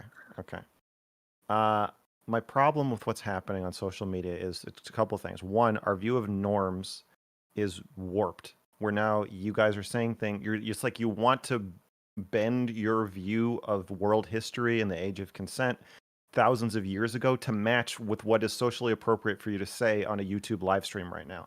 And that sort of like distorted thinking is part of what I'm fighting against. The other reason I bring up pedophilia a lot is that pedophiles are blamed for the lack of child safety and child grooming and what happens in Discord servers constantly. And I think that what is to blame are either creators taking advantage of people they shouldn't take advantage of, or social media companies setting up situations where this is extremely likely to happen and then profiting off of it. My concern is that if we just keep scapegoating pedophiles, who I don't think are involved in most of these grooming cases, and I don't think the disorder is involved, we're warping our brains to think that like the community guidelines are like porn laws, or like you have to be 18 to be like. I see people live in places where the age of consent is 16, calling other people pedophiles for grooming a 16 or 17-year-old. So it just this like break with reality is very disturbing to me. So it's not so much that I'm defending pedophiles or advocating for pedophilia. I'm trying to defend fucking reality. right. And is it hard for you to hear when we see you bring up the conversation of trying to reach back into history and say, well, since they were doing it at 13 and 14 years old, why wouldn't you guys be okay with that? No, I didn't say I'm not okay with it either. I think the age of consent should remain where it is, or if anything, be higher. I'm not trying to lower the age of consent, despite what you may think. I want the But age of why- consent to but- stay but right then- where it is or be higher. So why ever reach into history and try and use Mary as an example to say, think- it's not, I it's, think it's not Destiny about, was it's trying to not make a about, point it's not that about, it's not about reaching into history. It's about having realistic conversations about like human nature. So for instance, earlier, we all seem to nod our heads in agreement and go, wow, trans women and cis women probably shouldn't compete together in sports. That's a biological reality. But then when it comes to like age of consent and when people start messing around, we're like, well, let's look to the law and see what the law says. Well, if I were to point you to Olympic guidelines on trans women and cis women competing in sports, well, now you'd want to make moral arguments. You would want to appeal to any legislation or any piece of law there. You'd want to appeal to what you know is true about human biology. When we talk about like pedophilia or whatever, we're going to point to, I guess, since we're all from the US, we're going to say we should be 18. If we were in France, we'd say what, 15 or 16? If we were in Japan, if we were in the Vatican before the year 2002, we'd say 12, right? That's the issue, is that it seems sometimes we want to have frank discussions about the nature of human behavior and human biology when it suits us. But when the conversation topic gets a little bit more uncomfortable, we just want to appeal to the law and then drop it because it's too hard of a conversation to have. Right, and Yes, I'm or not saying we it's too can't engage in scary. that. Well, I I'm know, not but saying we if the I'm average not saying age, we can't engage in that, but if I had to parrot off what you said, I am actually trying to, if you knew how I operate, examine the nature of man and tell you that if you keep going the way, I mean, look at history, it's very bloody. If you look at the way that you've done it apart from the Christian worldview, right? If you just keep borrowing stuff from the Christian worldview, and when it gets good, you start saying, let's do it our way. You see stuff like this, which is people doing online therapy go wrong and committing suicide. You see destigmatization of pedophilia, and then more children end up getting hurt. This is what we're saying. We're not trying to shove you into a closet. We're not trying to shove you into a closet. We're trying to say, hey, this isn't the way to go about it. So how do you get a bunch of people that need to go to therapy for something that is so stigmatized that no one wants to ever admit to themselves they have it, let alone actually get treatment for it? How do you get them to do that without some sort of public display of, hey, it's okay and there are options to do this, to handle Well, this? just like it's very easy. Just examine how AA does it. You know, Alcoholics Anonymous do it, right? They tell you every time it has to come up to the individual at some point, and you make that space available for them to come to for receiving the proper treatment. Have We're you ever not, once to the again, depth been to an AA meeting? yes, sir. Okay. What is Once again, see, this is where I have depth. I'm not saying you haven't. I'm not saying you haven't, but I've actually done what I'm supposed to do, which is go out and preach the gospel to a lot of people. I've worked with alcoholics.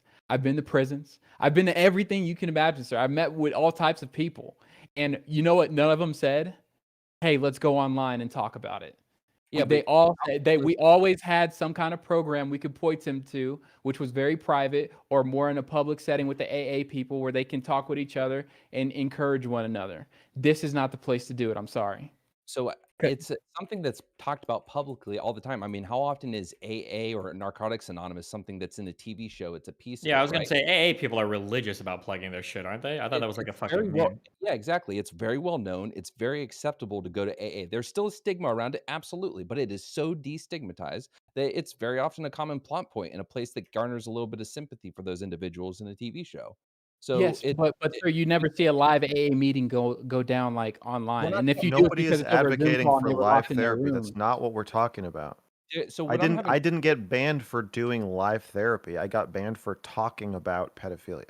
Well, I think. Max, like I said earlier, I think the reason why you got banned is because any smart business owner would look at it and look at you and say, "Man, I do not want to catch this lawsuit." You That's fine. violated their terms of service. You violated their terms of service. You didn't know how Yes, to the dance within the line. panel You about didn't have. whether You the didn't use terms of tact. Wait, That's really why you quick. got banned. Let me ask you. What you say he violated their terms of service? Yeah, where? What did he do exactly to violate? Oh, I There's a take. Well, you're right. There is no distinct terms of service to actually point to where you get banned on Twitch. My there's a bad. rule against That's a promoting false claim. I would say I would there's eat a that. rule against promoting pedophilia. I don't really know what that means, but I'm assuming that is the rule that I am said to have broken. Do you think? And I know that it's loose, and I think this kind of brings us to this entire conversation, like the whole purpose of this panel. And I think we can kind of shift it in a way, because I do feel like yes, that there is this rule against like a lot of times these rules are incredibly nebulous, and it seems like Twitch can kind of choose to enforce it however they want to.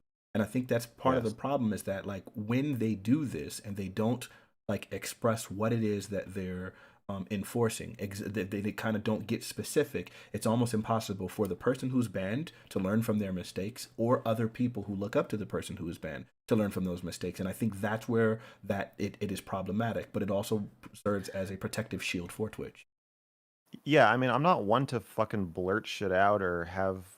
I'm not trying to break the terms of service. So if Twitch says just don't talk about pedophilia at all on Twitch, I'm fine with that. I'm fine with taking those conversations to a more like mature platform where discussions like this are encouraged. Well, that But the kind of problem shit. is that Oh. they won't say what the actual rule is.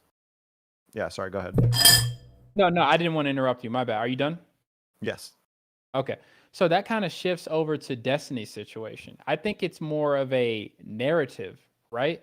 Destiny, you have a bunch of people who you for sure helped out get lucrative. It's inarguable. Yet they will go on and say, I paved the way myself. I never had any help. It's all me. I created, yada, yada, yada, right? They are serving a narrative. And as long as they serve a narrative, they will be fine. When the money is getting threatened, which is what happened to some of them in your situation, they said, I'm throwing Destiny under the bus. That's what happened. What happened to you, Destiny, is very easy. You gave a bunch of crazy people the keys to the palace. They took over the palace. They now have reign. They're burning it down. That's it. The best thing to move forward and go for it here is to ask yourself this very pertinent question, because I think you're going to get back on Twitch, Destiny, personally. But are you going to go back on those panels, on those people you help after they stabbed you in the back? Are you going to have them back on your show? Will you do those things? That's a question. The problem is always trying to find out like who I should be friends with, because everybody backstabs eventually. This is the nature of the game. Everybody? I don't know that everyone is supposed to backstab, and I think so. Then that was one of my questions, Destiny. I don't want to I don't want you to have to suck yourself here, but would you say that you have normalized sort of the pushing back against some of the more right-leaning conversations? Would you say that a lot of your talking points are like now like very common within Twitch discourse, such that people actually have arguments against the right? Would you say that that's something that has happened with you? Yeah, for sure. But like, I think we should be careful about what the conversation topic is about, because like, if there is some TOS, I don't know if you can buy your way with credit. My fans use that argument a lot, and it depends on what you're arguing about. But like, if there is some like concrete TOS that's broken, you can't just appeal to past goodness to say that this should, like allow somebody to break the rules, right? Sure. And I wasn't like being trying to say, I wasn't saying that specifically to think, oh, because of this you shouldn't be banned. But I do think that there is like sort of like this recognition. And I think, I guess part of the conversation, it isn't just about Twitch and like their policy on unbanning you, but I think also the culture at Twitch surrounding your ban, and some of the people sort of cheerleading or parading the fact that you were banned, even though like I feel like there should be at least some people willing to like attest to the fact that like, I mean, like, overall your even of all the platform is people that good. I've seen like say that I should be banned, like basically everybody except for Hassan acknowledges that I did a lot. But like usually the talking point is just like, yeah, Destiny was like pretty good in terms of talking people away, but like now he's gotten too far right and now it's like not okay. That's usually like the most common talking point. So it's not like I don't get credit from most people. Most of them are willing to say like I did good at one point. They just think I don't do it anymore. That's great. And then let me ask you this. This is a more controversial one, and I'm, a little more critical one. The statement, the one specifically about the protesters and, blessing. Do you feel like that Twitch, that ban seemed a little bit more appropriate? Fuck no. Not I at think all? that here's what Twitch needs. Here's the problem, and I understand why Twitch does this. Twitch wants to have their cake and Twitch wants to have their cake and eat it too. That's what they want. They want to be able to say like, oh, well, we're a platform that has like, we're a platform that has free speech and all that, and we want to have politics discussions, blah, blah, blah. But if the conversations get a little bit too spicy, they want to be able to ban people that get out of line. I think that's the issue with Twitch. And then the vagueness of the TOS and everything kind of like gives them the flexibility to do that. I think that's the real issue. I think that like if Twitch took like, again, the thing that makes me the most upset when I talk to anybody is usually people who say like I skirt the rules or whatever. That's not true. If I know what the rules are, I stay inside them like pretty hardcore. Like if I get banned for something, I never do that thing again, right? Like I've got one hate speech ban before. It was called, are we on Twitch? Or I won't say it, I guess. It was for calling somebody the F slur. And I shouldn't have, I guess. I was playing League in my defense. But like I was the first person on the platform that got a 30-day ban for that, because Twitch never banned for that before. But once I got banned for that, oh, okay, well, I'm just never saying that again on Twitch. Like if I know where the line is, I'm not going to cross it. Like I'm not a dumb fuck. Like I don't want to like fuck with my income that hard. Why would I do that? So I think the problem is just that like Twitch's rules are just so like amorphous and whatever, that nobody knows where the line is, and it gives them the flexibility to kind of like keep and ban who they want. Because I think I would argue that if you weren't like partisan, I think Hassan has made worse statements than me about like violence than I have about like the BLM stuff. Like I think the like making fun of like cops getting beat up, like saying like look at the little piggies squeal, like the blood should run red with the streets should run red. Like this shit I think is like actually like insanely fucking violent rhetoric. But like because it's towards a certain group of people, it's okay because it's kind of like on that side of the aisle. Exactly. So thank you for acknowledging that. I think you hit the nail on the head. They keep it vague purposefully so that they can keep a narrative, and when people who are provocative and have a large platform like yourself or Hassan, when they say the right things they want, hey, they can fly. But when they say the wrong thing, it's you, Destiny, correct? So, do you guys think that they're doing that because they're trying to push a political agenda? Do you think they're doing it because that makes them more money, and they are just going off the politics of the users? Or do you think it's neither? It's just that those are the personal politics of whatever blue-haired, dear gender person is making the decision, and they're just doing whatever they feel like, and there is no real overall strategy here. I think all of it plays into itself. I think we can't say that like none of them have a personal politics. They obviously do, but they're also reflecting like the general politics of most people that are in like entertainment or consuming entertainment. So like, yeah, some of them probably have personal political motivations for what they do, but there's a reason why those people are in that field and work those jobs. It also probably tends to align with like what the most corporate safe opinions are. You're not going to find a lot of alt-writers in the Twitch moderation staff, would be my guess. So I think this is where a problem is. There was a statement that someone in my chat told me, and they said that you were reviewing one of Demon Mama's statement, like, you know, whatever, and you accidentally referred to them as a man. And so No, this is bullshit, but go ahead. I was gonna ask, did that happen, or is that a like mischaracterization? There are times where like I talk fast, and sometimes I say like I think one time when referring to her I said like him or something, but it's just sometimes I just talk fast when I speak. Did you Or, auto like, I correct just it right after there. you said that? Yeah, I always do. I'm never like misgendering anybody. I've never done that in my life. Absolutely, and so then I think, and this is where the problem comes in, and I think there's the thing is, like, at this point now, I feel like what's that noise? Sorry. Oh, it's all good. I think at this point now, everyone is kind of like grasping for straws, trying to figure out where it came from, what exactly was the offense, and I think considering the size of your platform, I think it is problematic because people are looking for signals to find out what's appropriate and what's inappropriate and things like that, and it does seem like it just doesn't serve the purpose. I don't know how you start helping a community get better. Not you personally, how Twitch helps to like straighten its community out and get them towards being better when we literally have no idea, unless there was something egregious. And in those cases, like, you know, then it starts to make a little bit. So this is one of those like circular things where we get into this position where they're not going to tell us, at least not anytime soon. Like DJ Wheat just got out of there and has said pretty openly, like he abdicated quite a bit for them to be a lot more open with us and tell us more information. There is some contingent within Twitch that wants to do this, but they're not doing it. Likely reason, if they start telling everyone exactly why they got banned, show them the screenshot, show them the clip and the timestamp, that people can therefore rightfully start building a case and saying, hey, why'd you ban me for this? They're doing that. On the other hand, we also see a lot of inconsistency because, as also Mr. Wheat put it, they're protecting their investment. They're paying people like Hassan and whatever millions of dollars a year to be on that platform. They're going to put a little more effort and see what they can do to get around like enforcing their TOS, you know, how far it was, how egregious, how much of a splash it made, whatever. But that's really what it comes down to. And until then, we're going to have the same conversation, unfortunately, which is yes, Twitch ought to be telling us, but Twitch isn't. What the fuck can we do about it? Because also, that's the other thing. Emmett Till, or whatever the fuck his name is, came out and said, hey, we're going to do better. We're going to be more transparent. Haven't really seen much of that. Not at fucking all. When questioned about the the hot tub thing and when that became a hot issue, they made a fucking separate section for the hot tub, despite the fact that I sat on the fucking partner Q&A, and they said explicitly, if you show fucking bulge or you show anything else like that, you're getting banned. You attempt to make someone fucking What's bulge? like dick bulge or camel toe or something like that. Yeah, like you make your ass the focus or whatever. They yeah. Anyway, the whole point is, unfortunately, we keep having the same conversation. It's been a while since Scuff stopped really being a podcast on a regular basis, so I haven't heard it in a minute. But yeah. I think the reason. Wait, did you really say Emmett Till? Yeah, I was like, Oh, wait, isn't wait. Emmett Till Who's somebody Emmett else? Till? I'm sorry. What's It's a 14-year-old African American who was lynched in Mississippi in 1955. Oh my fucking god!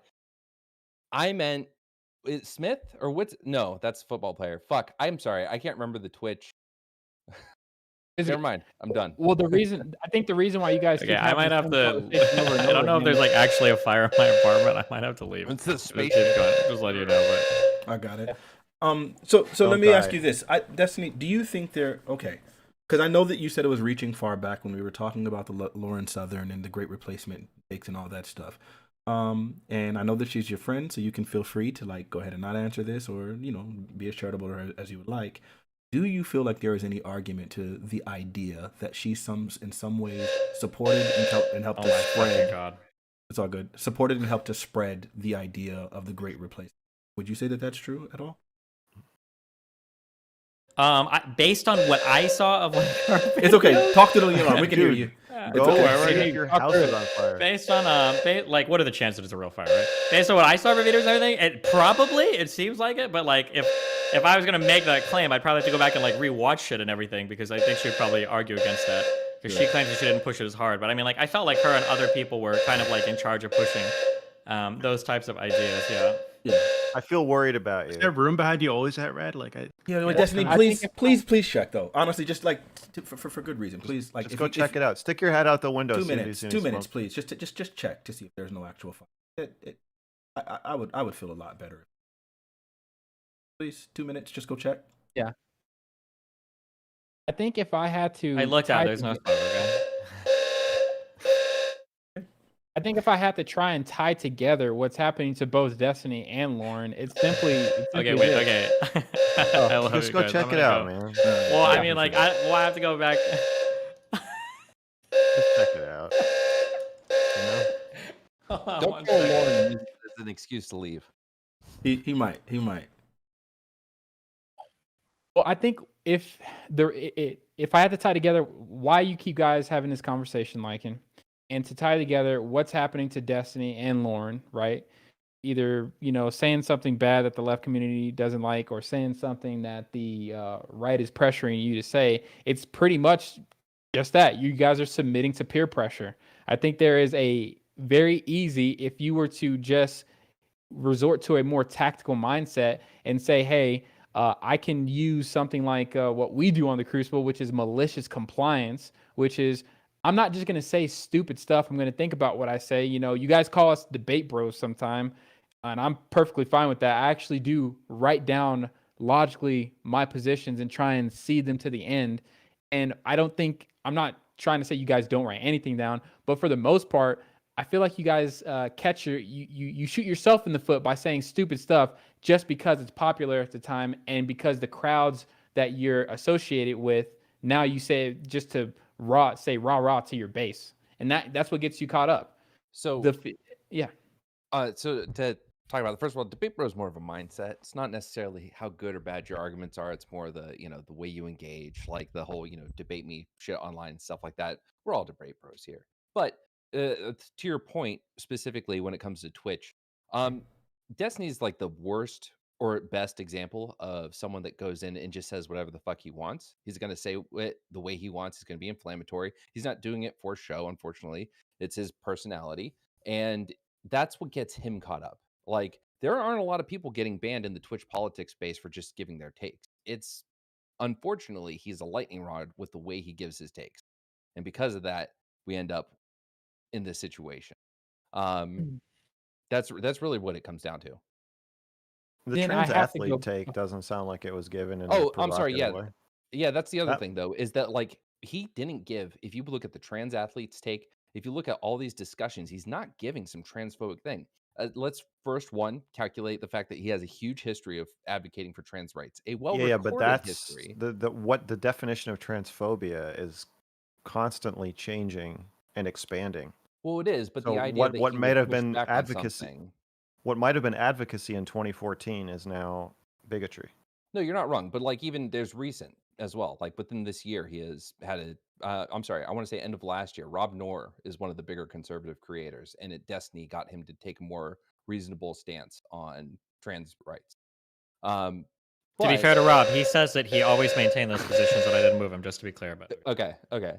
But either way, the point is that his argument, when it came to the debate about trans women's athletes, was not just made as in they shouldn't be competing. It was a well-reasoned, well-articulated argument, and the idea that someone can't speak against that while still being an advocate for 99% of trans issues, it's absurd. And I think a simpler example is like the hot tub stream. That was explicitly breaking Twitch TOS, explicitly in every way possible. It was done where the idea of sexual gratification, and they didn't do it because if they start banning all those women, they start looking sexist and it becomes a problem. And then it's an issue they have to deal with. And I think the same thing is here. Like, you have a big contingent of the trans community in this space saying Destiny is fucking transphobic, mass reporting him. Twitch has already got Destiny on their shit list. That's how he ends up banned. Tubi? What I've got to ask is related to that. I'm kind of curious as to like, because it seems like we all kind of agree on what the issue is, right? Sort of. Um, and earlier, I think Destiny and Lauren mentioned there being like a swing in the other direction, and I'm ready for that swing, right? So like, what I'm kind of curious as to like what you guys think I bet you are, you like fucking Nazi. what the fuck? No, Just kidding. like so if I were a conservative dude who wanted to go on Twitch or wanted to start pushing back and start trying to make that swing happen, right? At least in online spaces. What do you guys think would be like the strategy there? The strategy. I mean, if Yeah, you look at the how do you start swinging back the other way? I mean, we're at the point where, if you look at the crucible, not we're doing agreeing it that right somebody now. can be a deer or a goat person is like transphobic. So like how do you swing the other way? Well, the crucible is doing it right now, sir. It's pretty much what you need to be able to do is jump into the other person's worldview. Totally detach yourself for a moment and see the error in there. Argue within their lens until the point of fact they say, okay, well, what about you? That is the marker for them now But jumping into your worldview, and you need to be able to answer questions. yeah, I'm not asking how to like debate people. I'm asking like so Well, we where we got are here. right now. So where we are Oh, right my power now. line went off. So Lauren says she wants back in Fanatic, by the way. She's in the upper room. No, no. No Chud, way. let Chud in too. Not happening. All Here, Lauren, please right. join I want Chud. the. You should make her apologize though, because she threw a temper tantrum when she left last I don't time. have any reason for her to apologize. We're not being that petty. Temper Hey, Lauren. tantrum. How are you going to say that like white people owe reparations to black people in the U.S. But you're not going to make her apologize for throwing a temper tantrum and leaving the show? True. I don't know how those things are related. Wait, no, Um, wait. I might leave in a second. I wanted to ask, God did we damn it. find something we actually disagree on yet? Have you not been Because I listening? know. All I heard was that MrGirl said that it was ridiculous because you guys were disagreeing on Dude, his Lauren, content. leave. But We're not Yeah. leave. Wait, We're not wait, trying to.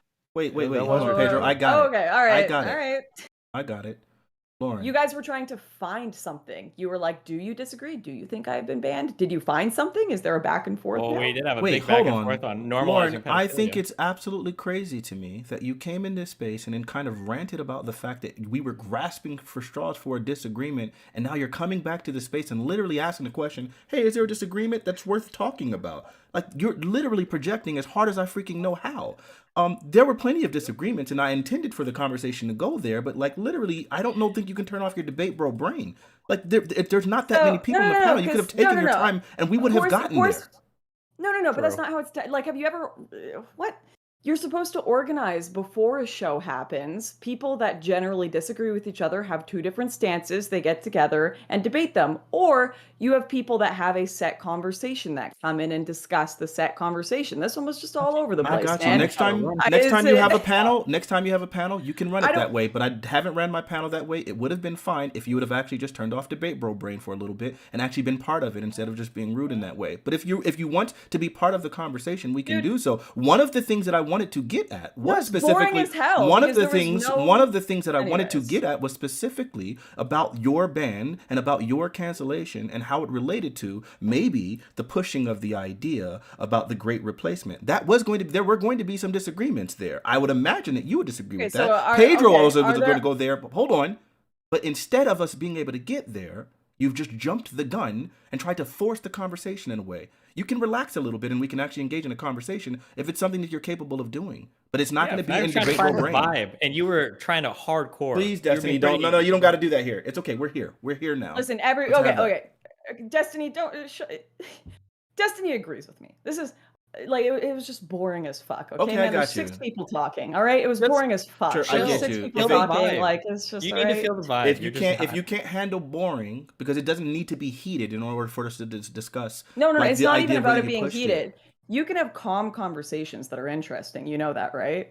Lauren, you have good points. It was rude to bring them up when you did the way you did. Fanatic, she gave you some decent advice at the beginning. Even if we're all relatively on the same page, you should have some prompts that are able to get us into the point of disagreeing and to where we have the Like in flow. They should not have Lycan's had only life. siding with her because hero. they had a friendly debate before. So I got he you. is So anyway, so moving forward, I think one of the things that I wanted to talk about was specifically if there was a distinction between like maybe like Destiny's ban and MrGirl's ban and Lauren Southern's ban. Like I think part of that is I felt like when it came to the ban of Destiny, that is incredibly nebulous and like literally his entire platform, it felt like to me, and I think to a lot of people, was about like advocating against the right, for trans rights and for inclusion in communities and things like that, for inclusion of marginalized people. So then it seemed like it was a very huge departure from like the general tenor of his content. But whereas it came to like Lauren Southern and MrGirl, it seemed like that there might have been a bit of a distinction there. Yeah, there's no misunderstanding.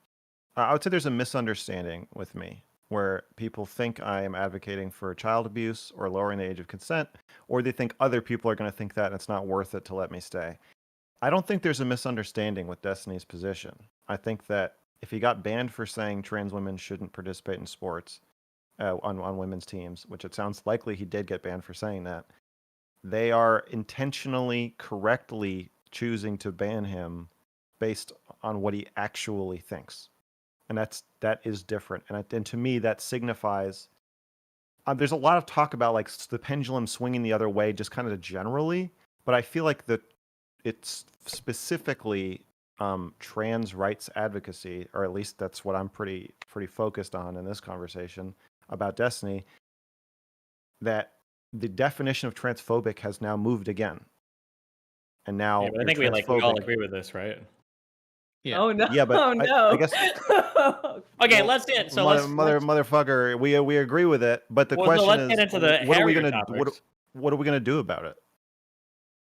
Fanatiq how said do he we- wanted to bring up the great replay. Well, there's nothing we can do about it. We're not going to solve this problem here, right? What are we going to do about it? Change Twitch moderation? Here's how we can change it. We can either 1, change all of the Twitch moderation team. 2, change the actual No. Twitch TOS. 3, change No. all of society and culture. Or 4, buy Yes. enough voting stock on Amazon that we could force changes from Twitch, okay, from shareholder meetings. So we Or can't five, change.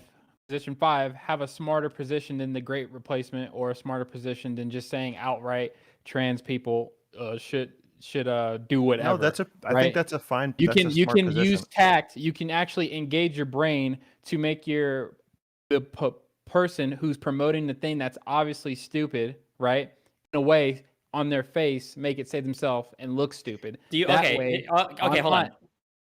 I agree with you. I'm going to give you the serious take for what's happened. Okay, are you ready? I'm going to explain what happened. Okay, this is what happened. Take your okay? fucking pessimism. Check your Okay. pessimism. Long time ago. Okay, I know because I was on the mountain of this. Okay, there was this concept called we can't be tolerant of intolerant people, and the idea was that if you get enough bad faith actors on a given platform using advanced forms of satire and irony, you can push incredibly harmful ideas through relatively like non-harmful or non-offensive rhetoric.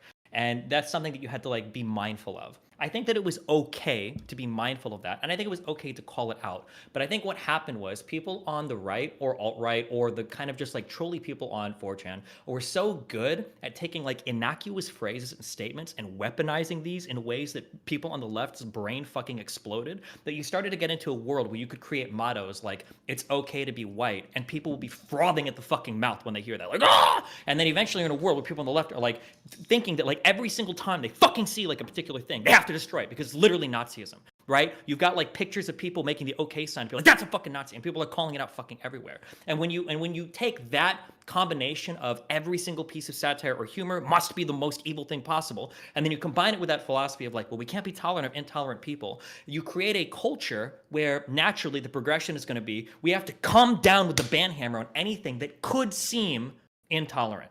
And what happens is there's a lot of positions that can be staked out where you can say things that sound like kind of bad, or that sounds like something that somebody that's hateful might say, even if you're not hateful and you might say it.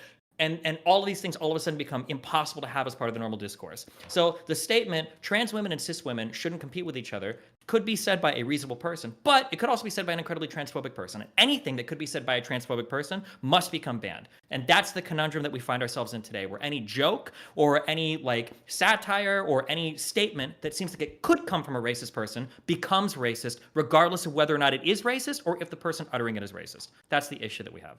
Okay, but the problem is that it becomes self-reinforcing because Of course. as that happens, you become more likely to use satire, more likely to hide your true beliefs, which then just adds to the view that you might not be like a lot of times it's true.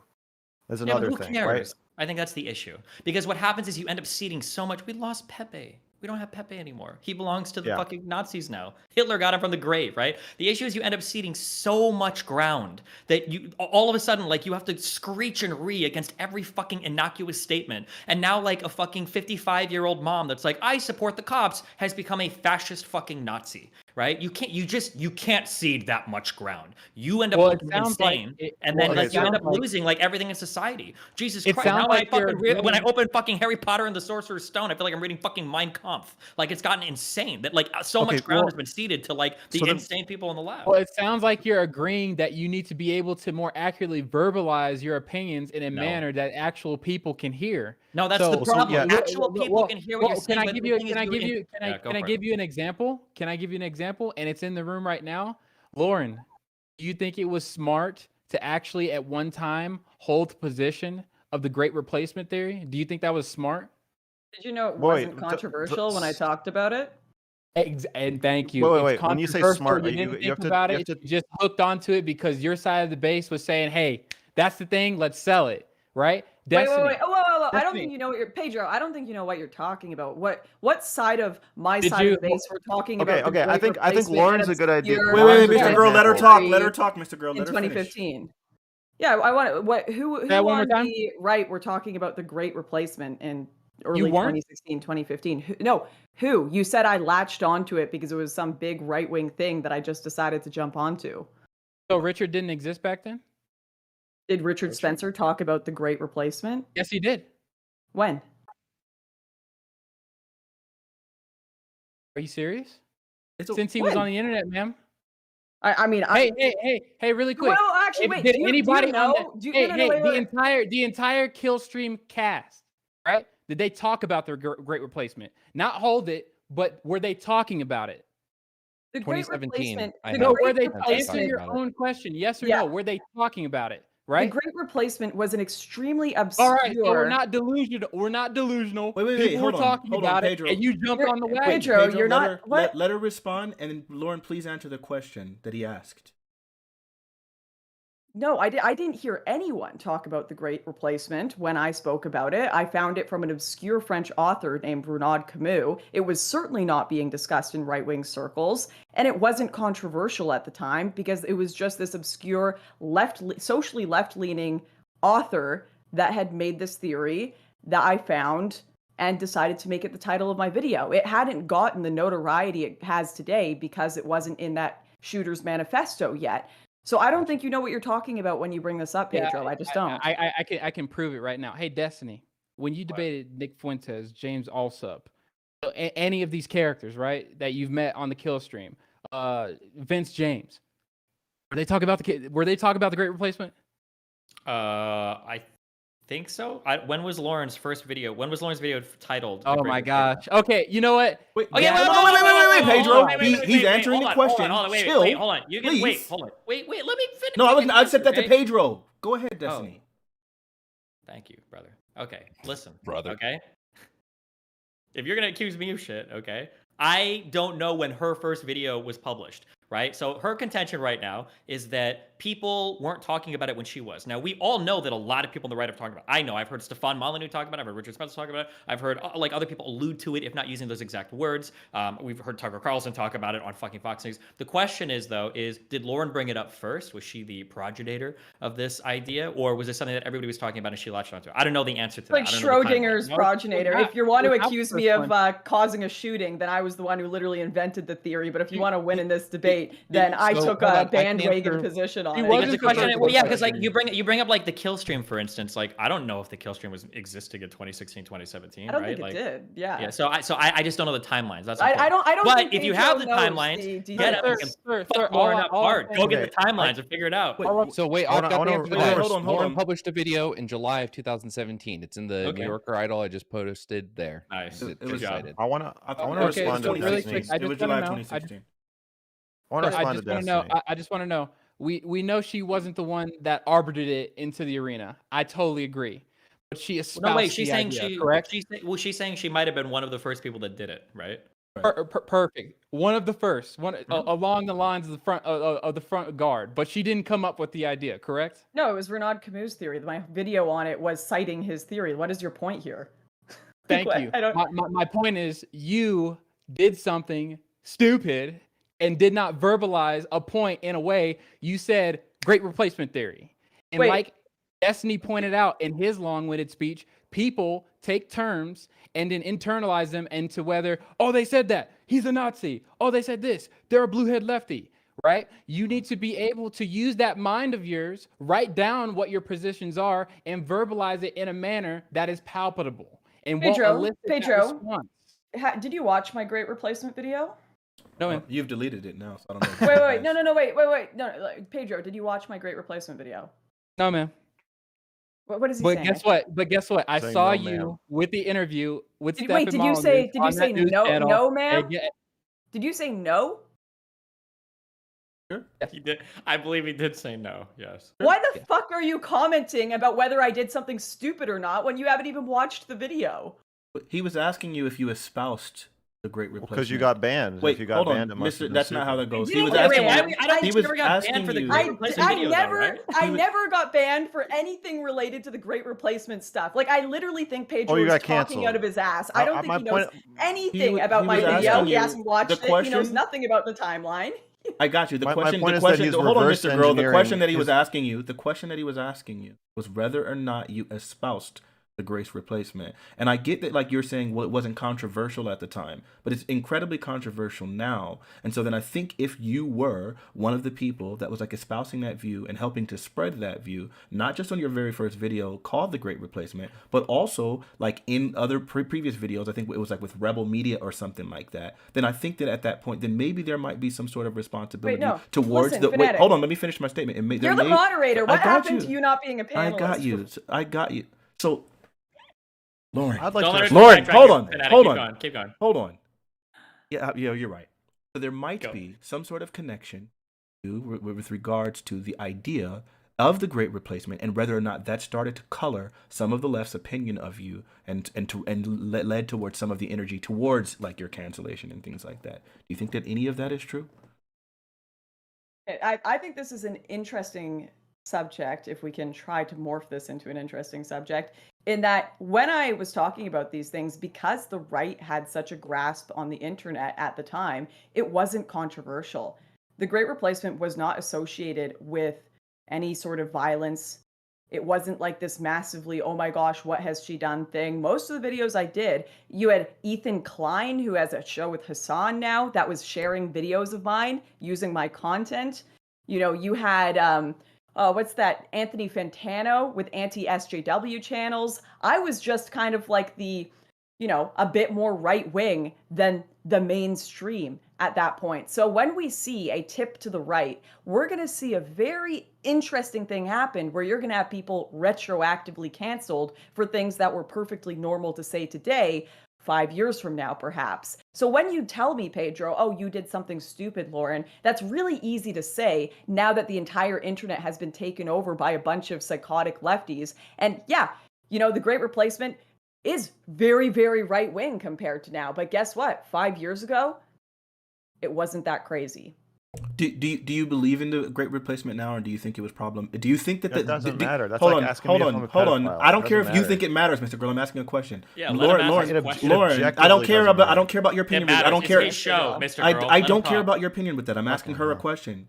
Lauren, do you think that the idea of the Great Replacement is bad now? Do you think that that view is toxic? Do you want to have a debate over the Great Replacement? I agree. Mr. Girl is actually finally trying to keep us on topic. This is about cancellation. This No, is we about found a good rich. point of disagreement. I'm asking the This should be question. your Can you dream. please Yeah, answer? this is Can you what please? you Can you want- please wait, answer wait. the question? Don't answer. Don't answer that. Make her answer it, No, Fanatic. hold on. Actually, hold on. I think she should. And the I'm reason gonna I do see think you. No, I don't need you guys to tell me. I don't need you guys to. I don't need Hold you on, guys let to me- say it. I don't need you to say let it. me If I have to mute qualify. everyone, The I reason will. I think Ruby, she shut should- the fuck I'm up. gonna reach out the mutes.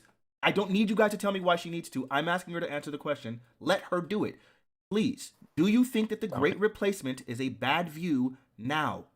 What is the You- Great Replacement, Fanatic? Do you not know after you've made several videos about it? I No, think I you're wanna- aware. I think you're asking me aware if of you that. think it's good or bad. I want Okay. to know if you even, because Pedro sure as hell doesn't know. Listen. Do you know? I don't want the people questioning me about videos I've made or content I've put out there when they don't even know what it actually was or have never watched it. So if you can tell me what the Great Replacement is, I'll answer your question. Tell her what it is, Fanatic. Great- As the opposed, great as replacement- opposed, don't let as Pedro do it. opposed, He had his Pedro, time. stop, please. She asked me a direct question. Jesus Christ, I'm not going.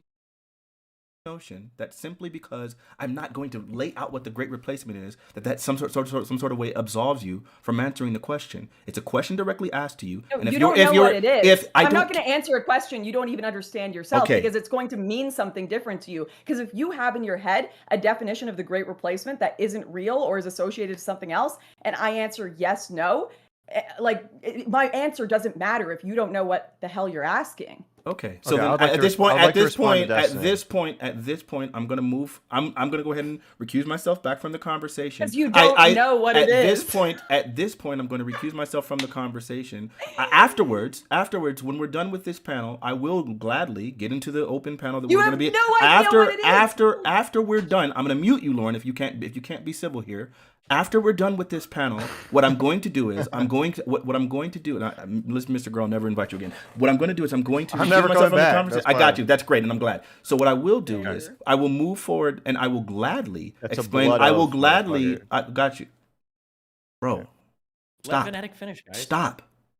Yeah, okay. Stop. sorry. We're all interrupting. It's just that We're simple. all Stop. All I right. will gladly go into the Okay. discussion about what the Great Replacement is, but I don't think that it's at all my responsibility to fully define something in order for someone who's made several videos about it to just simply say, I do think it's toxic or I do think it's problematic. And I think that's where we're at now. And I think some of the smoke involving some of these situations is absolutely relevant. When you have Lauren Southern, who won't simply say, no, I don't support this thing, or Mr. Girl, who won't simply say, no, I'm not a pedophile. But then you have Destiny, who will gladly say, like, no, I've always been in support of like trans rights, or I've never like espoused anything racist or whatever. So I think of the positions is, and I think the difference, the distinguishment between Destiny, Mr. Girl, and Lauren Southern is that Destiny has always been incredibly forthright and forthcoming, specifically regarding his positions. If he says something that is taken in a certain way, he will walk it back. For example, with the Demon Mama situation, he'll gladly say, I'm sorry, I didn't do that. And no, I don't believe in misgendering people, as he said earlier on this platform. But when the other two are asked questions, then they go ahead and refuse to do so. I think to be fair, I think the comparison would be, if I may, I think the comparison would be like, if you were to just ask me point blank, are you transphobic? I would probably have to ask you what you mean by that. Because to some people, or maybe even a large amount of people, I might be transphobic, right? Like if your definition of transphobic is you don't accept like otherkin or neo-pronouns or people or a variety of like things, or like trans women in sports, then I would have to ask you, like, I need to know what you mean when you say transphobic for me to answer that question. So I think that like for Lauren's position here, if there is like, there might be a definition of the Great Replacement in your mind where Great Replacement means we literally murder all black people in the world and then we only have white people left, and that might be what's in your head. And in her head, Great Replacement might just mean like immigration that reduces the white population of some place or doesn't respect like local laws. Like, and if the two definitions are widely apart, asking somebody that question can give them an answer that doesn't yield any insight because you guys are still in fundamentally different understandings of what the word means. Precisely. Liking, That's why you asked for liking, clarification. I got you. May- Liking, may then I- Doobie, then Mr. Girl. Oh So, man. Lauren, I would like to ask you, Yeah. in the best of faith, as I have defended you on Twitter before you and I ever knew each other. My king, Um, my Twitter I know. defending. One of the things that always gets brought up by people like Lance and Merrick and whatnot, it's always the Great Replacement first. It would Oh, I thought we very were gonna go much, flare gun. it would very much be nice, and I would appreciate it if you would define what you believe the Great Replacement is, and then say to you, and then tell me whether or not you still believe in it. Because when people bring that up, and I'm like, I don't know if Lauren necessarily believes in that, I really don't have any ammunition. So I'm asking you to arm me against the legion of Lauren hating sons of bitches. Give your fans some With this talking points, information. please. Well, this is what makes it such a frustrating conversation to have is almost everyone I talk to on the left doesn't actually know what it is. Like Fanatiq can't define it. Pedro, I don't know what your politics are, but he doesn't know what it is. He's never even watched my video. I can Like define it for you. I could define it for you. okay, Can I what do is the that? Great No, Replacement? no, no, no, Yeah, no, yeah, no, no, yeah. don't do that. Oh, Never Oh, mind. he doesn't I'm have to. recuse I'm myself. happy- Go ahead. I'm Do what you happy want to to do. keep talking, Do what you but want to if do, he wants Pedro. to, Do what you want to do, Pedro. I don't care if you keep talking. You could leave for all I care. But go ahead. You guys continue your discourse. You I gonna want be to hear okay Pedro over there, define it. mate? What is the definition you got? I want to hear it. The Great Replacement is the theory that as the population of the white person decreases in an area, so will the ethics in that, or the conduct of the people will also deteriorate as more people of, well, color enter that population and replace those people who were originally white. They will deteriorate the society. It's pretty much saying as the white population decreases and the colored people, population increases, the state of the society in general will decrease. I don't actually think it's going out murdering people. I never said that.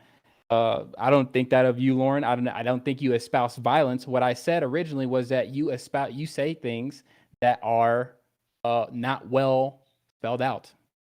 So you think I said what you just said? Yes, ma'am. So did you watch my video? Once again, I'm going to ask. Well, ma'am, I think you said great replacement amongst people in a climate where other people may have been saying violent action will be taken. And then, like Destiny said previously before, if you remember, once people hear great replacement, that internalized as a trigger within people to say, oh, that's a Nazi. That's a person who just outright hates colored people. So did you watch my video? I'm sorry. Yes. If you didn't watch did you watch her video, Pedro? No, He already no, answered not that watching question. it. Okay, No. okay. Listen, So Lauren, just he didn't lie watch and your say yes. video. Fuck Yeah, it, I know, dude. She I doesn't know. remember what was it. That video is 5 years old. Okay, I guarantee you. So what's Just lie your and say yes, definition, okay? Lauren? Now that I've given my definition, what's your definition, So Lauren? that's not the definition I gave in my video. That is Yeah. not. And here's what's so frustrating is I wasn't even like Can pledging you give my us the allegiance. definition? Don't do it. Dude, make her give the definition. Pedro did. He was nice enough to. I think Lauren should have to give a definition. The Great Yeah. Replacement was a Oh, theory God. founded by Renaud Camus, and it came from his idea of replacism, where he believes one thing cannot just replace another. So, especially when it's like something that has some sort of significance. So, in the state of populations, he would say you can't just take, the Swedish population and put the Japanese people in Sweden and have it be the same thing. That's part of his replacism. But replacism theory also goes towards other things as well, like a relationship. We're making everything more and more replaceable today, right? If I break up with a girlfriend, I can just replace her. Based. Replacism theory, in his opinion, he's like, no, actually, people, things, these things, they're not as replaceable as we like to think they are. So the Great Replacement, when he talks about that, he says we are having immigration to such a great degree that the things that make civilizations unique are getting erased through, a mass movement of people with different ideologies, different values, different ethics, in some cases, particularly when it is not a slow trickle of immigration. That was the definition I spoke about in my video, which I don't think a lot of people disagree. I would say that is probably a normal, agreeable thing worldwide, not in the West, not on Twitch, but if you ask someone in Latin America, if you ask someone in China, most of the world would say that makes sense, right? I didn't know at the time when I made this video that he also had some weird stuff about, certain groups controlling the world, right? The Jews controlling the world. Actually, I'm not even sure. That might be fake news. Can't even control this fucking panel. Well, that's beautiful, I Lauren. think his Now that you've Wikipedia given us has your been definition- redefined a bit. Okay. But yeah, That's beautiful, Lauren. I Now don't that know. you've given us your Yeah, go definition- ahead. Pedro's ready to go on the attack. Let's hear it, Pedro. What do you got? No, it's not an attack. I just want to hear the rest of the panel say, do you hear the similarity in her definition and my definition? No. No, they No, were very no one different. here? I They were think very I think different. I think this is the issue, Okay, Pedro. that's Like if fine, you're gonna though. accuse That's her fine, of though, saying from stupid different things and blast her for putting out this video, you probably should have watched the video, because there are people who will say that just acknowledging that America is going to be like white people are going to be a minority in America at some point, right? They'll call that, if you acknowledge that and you talk about that, they'll say that you're pushing great replacement shit, right? So like there are various versions of this thing you're talking about. So if you're going to call her stupid or say that she did a bad thing when she talked about this, something called great replacement, you should probably know exactly what she was saying. My bad, Doobie. This is the Okay. exact issue you My- had. my with bad, Miss- my bad, this is- Doobie, my This is the bad, exact Doobie. issue you had Cool, with Max earlier, Doobie, cool, when he said Doobie, that when he cool. said that he was Doobie, it's normalizing fine, pedophilia when it's he does fine, nothing of it's the fine. sort. It's fine, Doobie. We'll just fast forward. Lauren, do you still hold that, or do you denounce it? This is what you don't understand. This wasn't a belief. I was saying, yep, this is my belief. It was a video I did analyzing mass Yeah, well, so you immigration and so it wasn't like this is I've never been like I am a great replacement representative. That is Wait, actually, if I could ask a question, Pedro, do you disagree with that definition she gave? What part of that do you disagree with and why? I'm curious. No, I think that is the definition. I think it should No, be I mean, like, rejected. is there that analysis? Do you disagree with some part of that analysis? And if so, what and why? Why do I disagree with her analysis? Because it bases upon the, skin color of people being. When did I say skin color? Wait, we never talked about. Hold on. So let's assume, for instance, that So a million. Let's say that we. So why did she choose Sweden? Hold on, wait, know why we're she making chooses assumptions, but let's Sweden. say, for instance, like 1 million people swapped places in China with 1 million people in Kenya or the United States or Sweden, if we want, right? Would we assume that if we watched the culture, 20 years from then, would these cultures diverge at all, or would they have taken the same path that they would have anyway? They would diverge. Okay, so that divergence is essentially what we're talking about, or what Lauren would be talking about when she's saying the Great Replacement, right? Agreed, but would people be saying it deteriorates at the same time? I don't she's think saying she, that? in her definition, she never mentioned deteriorating. She just said it Okay. would be different, And- right? That's and the I- and idea I of agree, the sir. replacism, that you can't just replace one thing for another and have it be the same, right? And we're making common sense here, but you hear my definition, and you know for a fact it was the one that was being sound blasted over the airwaves. And this right? is why I So ask this you position- what so your this position definition should be is. easily rejected. And when I say my definition, I can call it wicked, evil. No, it should be thrown to the fire. Whereas we know the history of the position and the people who claim the position, right? And we analyze it, and we just can't say no when we ask Lauren. But do Lauren, you see can we the get a issue? no? But do you see the issue with you've taken something descriptive and now you've applied a morality to it, and now anybody that agrees with the same description that you just agreed with, you seem like you do agree with the Great Replacement, that analysis. But by your own definition, would your agreement there make you? No, I don't evil, or agree do with you that. have to? I don't agree. See, this is where you need to examine our worldview, right? Anybody, if you knew me, can be Christian, white, black, yellow, or whatever. That's Wait, not, but nobody. we hold on, don't wait, argue. I don't nobody's disagree with disagreeing that. with that. Nobody's I disagreeing. There are don't plenty of disagree with Christian that. like Catholic churches and shit that are in like fucking South Korea and Japan and Well, China. well, China, I not could. China. Well, here's a drastic example. If I went to a church in South Korea where I used to be stationed, and they were Christian, I wouldn't see any difference in the way they described Jesus Christ. It would be the same thing. You see, you can put all the black people in Kenya in a church and bring them all over to the church here in America, and if they have the Bible, right, as their standard, Yeah, so we're I'm gonna going be to say saying that the same that's not thing. true. That's- No, that's wait, just real not quick, real true. quick. Like, Yeah, from personal experience, I'll Yes, tell it you that is. that's It is it's true. It is absolutely true. not true. I have here- personal here- experience okay, there. Okay, well, you Yeah. tell me if I'm wrong then. So here's a little bit of lived experience for me, okay? When I go into a white, middle-class Catholic church, it is a very serious ordeal. You memorize all the phrases, everybody's very quiet, kids aren't making any noise. Like that's like the norm in every white middle class Catholic church that I've been to. Sir, When not I'm down in Catholic. I'm not Hialeah or Catholic. in some place in Omaha, if I go to a Catholic Hispanic church, it is way different. The songs that they sing are different, even if it's the same like words. They've got different songs. The kids are running around and screaming. People are like talking a lot more. It is a totally different atmosphere, even though it's the exact same religion and the exact same mass process, right? So like I think that you can find differences in how people practice their faith, even if it is the same faith. No. I agree with you, sir, but the problem here is you've used Catholics. I'm not Catholic at all.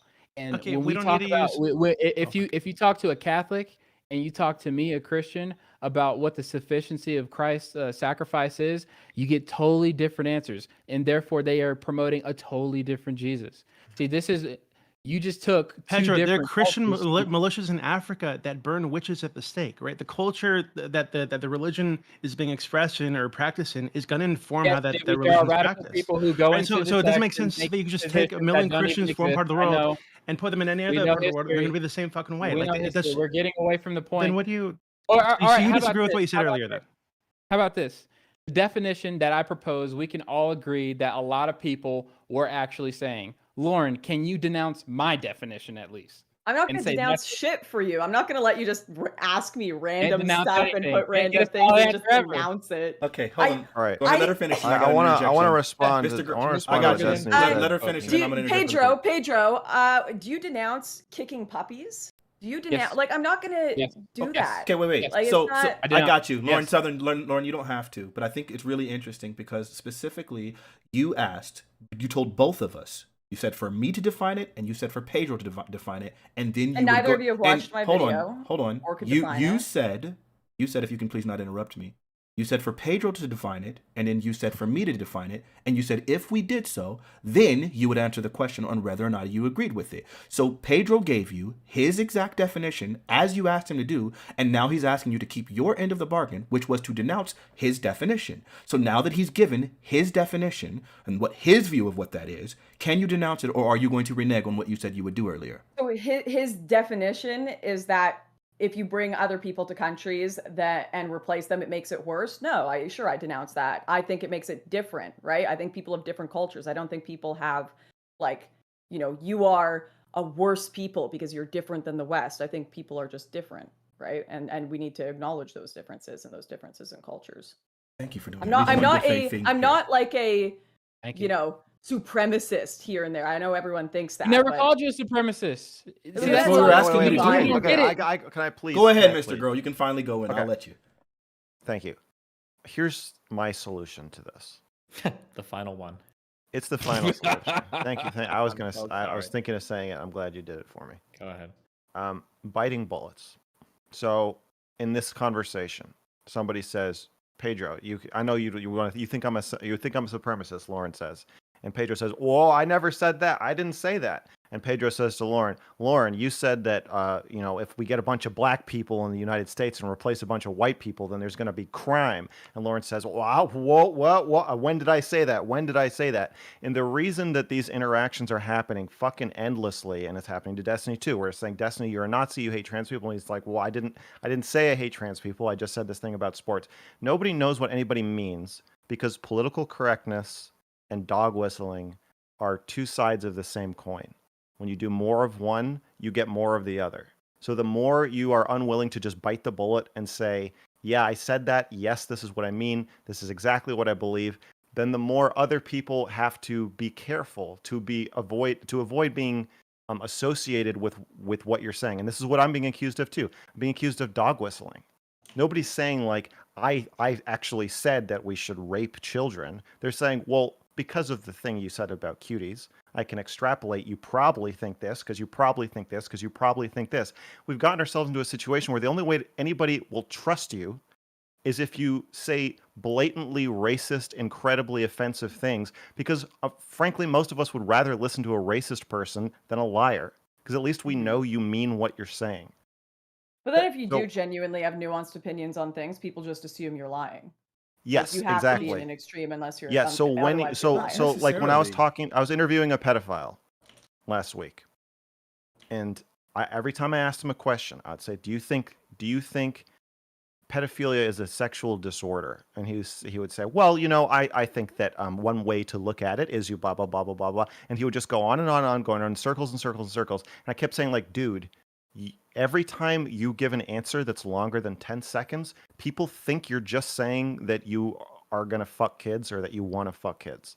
Like, you have to, especially with a pedophile, the assumption of dog whistling is everywhere. But now we're all talking to each other like this. So I know, Stephen, that you're pessimistic, but I want more optimism. I want us to believe that we can change the culture. And you, out of fucking anybody, one of the pioneers of even having these conversations in this format, you should know that you can change it. And I think that, I think biting bullets and standing near the uncomfortable place where you stake your claims and your beliefs, you have to stand there and just take it. Destiny, let me ask you a question. Because speaking of biting bullets, Sorry, hold on. Fanatiq. I do have to run, so I just need to say goodbye because I have real life calls. I appreciate that I came back and there was a bit of a back and forth and everything. This was fun. I don't hate you all. I was just being a woman. No. Oh, shit. Now I'm going to get banned for sexism. No, I appreciate you all. I had fun. MrGirl will probably be chatting next week, so I'll see you there. Steven, See you there. I think I'm seeing you tomorrow. Everyone, have fun. Yeah. Peace out. It is. Don't let her disrespect you. Tell her fuck off, Fanatic. Can we use I the don't bathroom? believe in leaves the any of chat. that. Hey, Lauren, I do think, like, again, this wasn't about, like, trying to, like, get you or anything. I really was hoping that we would eventually get to those things, but there was going to be a conversation and things were going to happen in good form. I get that you've never been on this panel. I really wish you would have been a little bit more patient, and a little bit more respectful, but it's I okay. get bored easily. I get you. And and I'm so I used to understand. talking about Yeah, this. I all get the you. time, And you know? if boredom like causes you to start to become disrespectful, then I understand. But that, you know, it is problematic, and I think that's what happened here. We really were going to get into some contention because that was part of the conversation. Eventually, to start. You are unbearably passive aggressive. I got you. You can call it passive Is aggressive. You can call it that if you want to. Man, MrGirl, you are Right. unbearably indecent, and you're insistent on interrupting here. But my point being, Lauren, True. what I was hoping that eventually you would be willing to have a conversation with a bunch of people that did want to push back against you, specifically regarding the Great Replacement. Is that something that you would be willing to do? I don't like doing 6 people. Like, I think this is too many people for one panel in general. If someone Sure. wants What to if have it's like 4? a genuine, if someone wants to have like a genuine like one-on-one conversation, I don't know why there needs to be like 4, 5, 6. Sure, if you want to have 4 people yelling at me, it probably won't be a conversation. It'll probably just be a yell at and misinterpret Lauren. Like, look at how difficult it was just to actually get out of the two of you guys, Pedro, Fanatiq, that you hadn't watched my video. Like, that was a whole back and forth. That was never difficult for me. You never asked me that question. I said Number right one. away. And number, hold on. Just It's okay. right And, now. wait, and Pedro also answered the question. A definition back and forth of what we were talking about. I gave a I direct don't mind. definition. It is a difficult conversation because it's a complex thing. Those difficult conversations, I will say, I don't think you're the person to have them with, Fanatiq. There are better people to talk about that with. I understand that. I think can engage with them better. I think you're coming from a very ideological perspective. You have a bias already Lauren, when you have watched my content. How can you say that And when you've maybe, literally yeah, never I've had a got- I've got conversation? bias. How I'm can not- you how can we- you we've say spoken. that? How can you you and I have literally never had a conversation, number one. Number two, on the times in We've which never had a conversation. I'm sorry, an individual conversation, which is what you're saying would be the best appropriate thing to have these discussions. And two, when in the cases before, when we've had duo debates, one of the times you did tell me specifically that you would be willing to have a one-on-one conversation with me after we did the second 2-on-2 debate, and afterwards, then you literally refused to have that one-on-one debate that you said you would Wait, do. what do you mean? So when did I refuse? Let's check it out. it was in I the can see our chat. I man. got you. I It can was see our chat yes right you now. can, and yes you can. If you can post where I refused. I've always been happy to chat with you, man. So You listen. know that. So no, because repeatedly if you I want it- can okay, post fine. it. I can post it specifically. Post it. I Post asked it you. up. I'm not going to do so right now, but specifically what I am saying I did, and what you're aware of is I specifically asked you multiple times about the one-on-one conversation. Are you denying that in our DMs? Did that happen? I'm reading them right now. Sure. Wait, Fanatiq. Oh, Also, okay. I have she to go in 5 demanded. minutes. She 10. demanded- I got you. Look, 10:28. After Here which it video is. she It put was of yours, this. It makes her think you're bad faith. It was Okay, this. ask her that. It was this. 10/28/2021. I said, "Hey, we never scheduled the 1v1. When do you have time?" You didn't respond. That happened. Before I'm we looking for this. Wait. Like, and while 2v2, they're researching agreed. that, did I not 10/28, give direct 2021. answers? Like yes Yeah. and no? But hey, wait. That's neither here nor there. Like the point is, you're not. Okay, dude, That I is just fair. ignored you because I get so many messages. I get you. Wow. If that's the Now, case, Look at how she Hey, Lauren, evaded that- that, Fanatiq. okay. That's Look at how she fine. I'll evaded set it that. up. I just, yeah, Okay. I Good job. genuinely, we had a bit of a back and forth. We did a 2v2. I was happy to do that. Right. I'll whatever. You know what? Like, I don't think you're the kind of person that I'm going to have a productive conversation with. I know people will just be like, oh, Lauren, you're just terrified of having this conversation. I'm not. I just think She there are is. some people that are more productive to have these conversations with. But if you really want to do it, He does. fine. Go watch the video. Go actually research it. We can. He shut will. the fuck up, Steven. okay. He's And going to. Trust me, I don't It's believe gonna that be you're good. being. I I don't want you believe to that you're being know- passive I aggressive at all. But yeah, you've never had a I want conversation you with to me to know- make these statements. No. I'm so mad. Steven is like, we talked about this before, and he's like, do the No, debate, Lauren, do she's the lying. conversation. Here's do the what she told me. conversation. She And said, I I'm want like, a stimp to debate you? against to help me with my rehabilitation tour. That's what she said. Yeah. The Fanatiq, No, you have to be I the one said- Stop. to shut her down. You are going to hell That's me. You're in these awful. debates, and you are grabbing my ankle and dragging me down to your hell loop debate world and forcing You me in to the do it with bathroom. you. And this is What? exactly what it was. This is exactly what it was. You grabbed You're my on ankle some down into fucking me. Hey, alt-right it's drug okay. bender So there. I just don't know Lauren, what- just to be clear, I did ask you for the 1v1. You did tell me you would do the 1v1. You did ignore that request. So it's not like, Fine, again, I'll I do wasn't. it. No. Hold I'm on. not It's not gonna about. judge you. Wait, Replacement, Jasmine, please. Fanatic. It's not If I- just about. like getting you to have a 1v1. Because if you don't want to have a 1v1 with me, that's fine. But I just wanted to push Well, I'll back do against. it. Okay, good. Then I wanted to push back against the statement that I had never asked you Lauren's for one, child is or that you could, starving, okay? or that you could make this statement that I was not willing to have, or that I never asked you, or that I'm the person that this wouldn't be unproductive with, considering you've never had a conversation with me and you are completely unfamiliar with my content.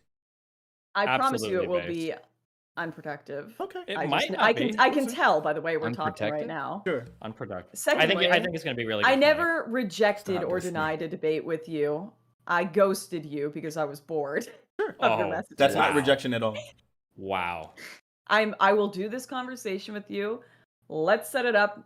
Next Thursday, I'm speaking to MrGirl. We can do the one after that. All right, man. Okay, we'll see. I mean, I don't think it's like I just don't think it's going to be interesting content because my audience have heard it a billion times. But I will do it for the sake of the peanut gallery saying Lauren's trying to dodge. Lauren's trying to dodge. That's I'll not the fucking do it. I purpose don't of care. it. But let me now ask we've you. got a date. Got Okay, you. there Hey, you go. really All right. quickly, I got you. In order Got for us to him. have this conversation, do you think you could probably link me the video of yours about the Great Replacement that you deleted from your channel? No, Fanatiq. I got it in my debate prep. Don't worry. I'll send it to you later. I got the unedited one. Okay. I'll send you the real shit. Are you being genuine, Destiny? Because I really need that. And if I'm gonna have this I'll send it to you. conversation, Don't thank you. worry, I got you. appreciate that. I got you. Okay.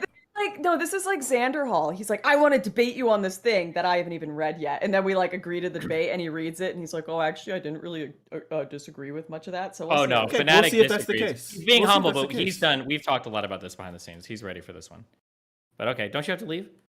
I do. I actually really do. All right. Bye, guys. Have fun. Bye. Thank you. Bye, Lauren. Mr. Girl, did you want to suck up some more air in the room, please? Go ahead. What were you going to say? Jeez. Yeah, I do. I was gonna say, Steven, do you have any? What? Don't appeal to me. You said you wanted to talk. Say something. Yeah, I have a question for you. Oh, okay. Sorry. Do you have any hope about this, No, or do you feel like it's just gonna swallow us all? it's gonna get worse and worse. Destiny, let me ask you the question I wanted to ask earlier. Would you say, like let me just make sure, do you think it's Yeah. reasonable in any way to hate people specifically over like the idea of do you feel like that's I guess that's it. Do you think that it's acceptable in any case to like hate people? Only if they have anime profile pics as well. Okay, wait. Is the trans experience a valid experience? Be honest here. Like, can you just answer that? I think that's a dumb question. Every experience is valid, right? Like a psychopathic murderer, child rapist can have a valid experience, but what does valid mean here? That's doing a lot of heavy work for us, right? Yeah, I get. I think guess- trans people are real. I think the phenomenon is real. I don't think it's just a cry for attention or some fake thing that's being pushed on us externally. I think that there are people that it seems to be that we have some internal experience of our like sexual gender. And it seems to be that there are some people that they're either born with brains that don't match or through socialization or early development, the brains don't match. And it seems to be that the best way to alleviate that is with some form of gender reaffirming care that might include hormone replacement therapy or, gender affirming surgery. Right. And I think listen, that my I- main Yeah. point being that like when pressed, I think that was two questions, whatever. But when pressed, I think you're very, very much willing to like plainly state your thing. And it seems like for some people, it's almost impossible to get them to. I'm not going to waste my energy trying to. But if I was trying to get Mr. Girl to do that, like as has happened earlier, even in this discussion, he has the opinion that he should never do that. And I think that is kind of the distinction. This is why I think it's really problematic to lump in your band or the type of narrative that's associated with people that are praising your band with someone like Mr. Girl, who literally refuses to. Because I think that the like answer Mr. to Girl. my question, it's a very externalized thing from me. And it's something that I can like very easily point to. And it's something that like isn't really, it's just not a big deal. Like for me to say like, I like trans people, I'm not like admitting an uncomfortable truth there or something, right? Now, if you were to ask the panel a question like, have you ever thought about raping someone before? Well, now all of a sudden that's a lot more. One, it's a personal question. Two, it's a really uncomfortable topic. And three, like a degree of honesty there might lead you down roads that like make you sound like the worst fucking person in the world immediately. Or maybe a little bit less charged if you thought about killing somebody before. Yeah, That's I don't want to fair. answer because I Yeah, feel like the well, can question I- is a lie, and I feel like you're asking me to be more honest than you are. But Okay. I have to go, so I just want to say, Wow. No, it's kind. I appreciate that. Really quick, Destiny. You- Have you ever been racist? I just want to. Can I say one last thing before I go, Go ahead, Mr. Girl. Steven? Yeah. Oh shit. Hi. I hate watching this happen to you Oh. more than I hate watching it happen to me. Well, it's okay. We're here to suffer together now on in the vanished lands of YouTube. Okay. Thank you for your contribution, Mr. Girl. Yeah. Destiny, really quick, have you ever held racist views? Do you think prior to like kind of like your shift Yeah, towards the left, absolutely, when you bro. were I used to be conservative? a hardcore conservative. Yeah, I probably used to have some racist shit. Yeah. No, not about saying it. Do you think you held really racist?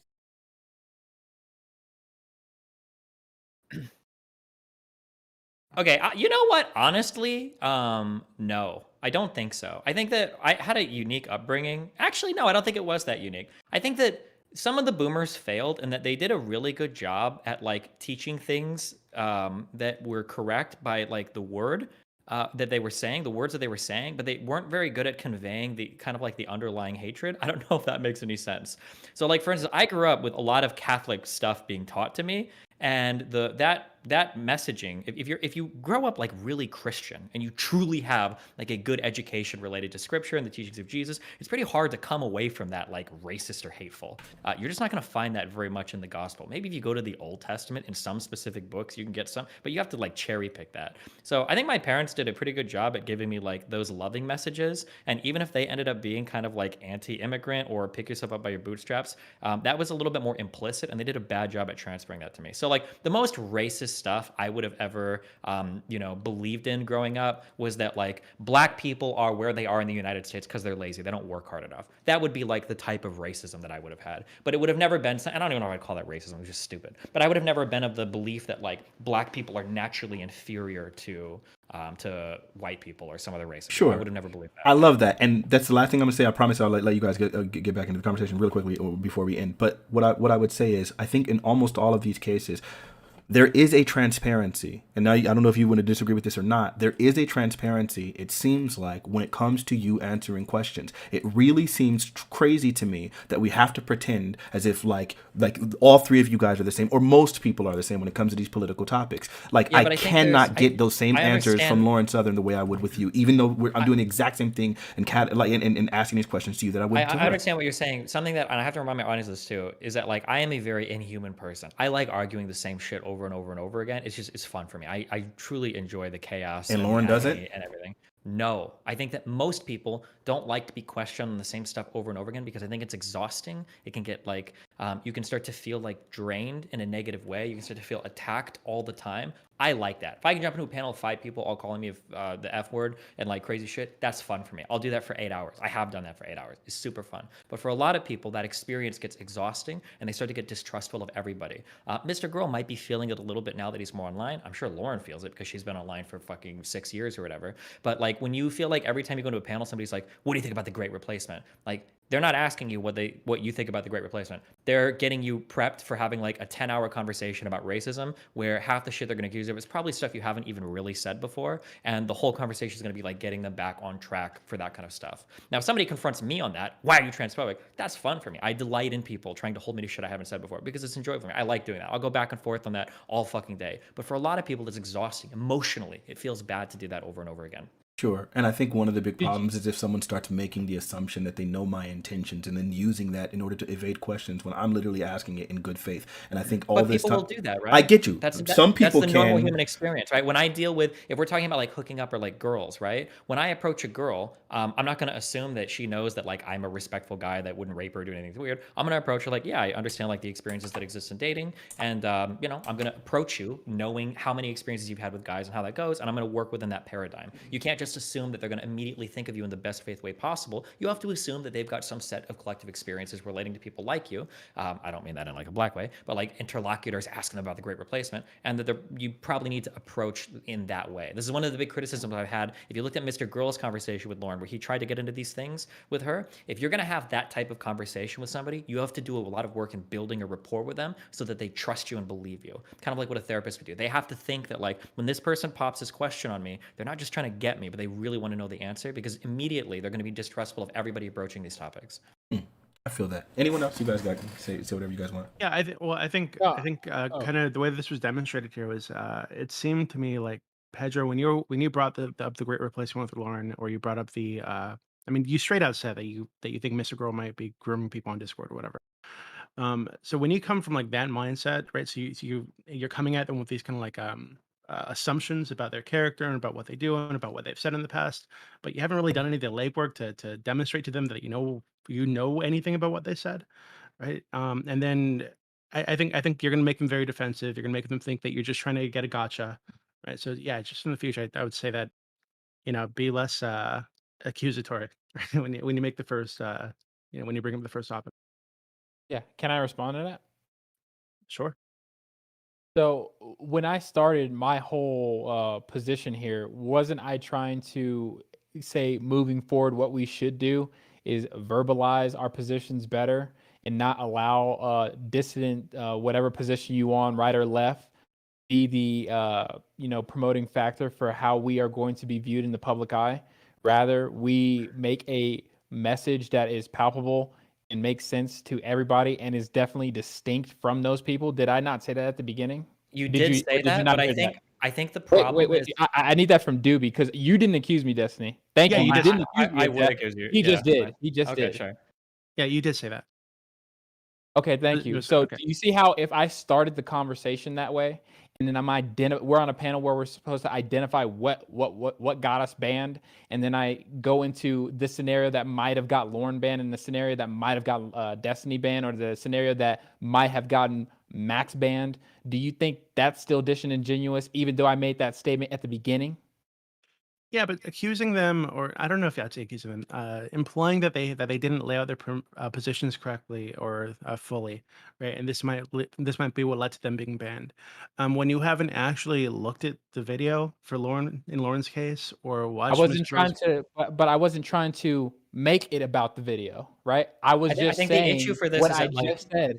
I think I, the issue is it's that you're like basically saying you should be more careful about how you phrase things because people like me are going to aggressively misinterpret you. That's what the conversation Right. felt like because that's essentially what was happening.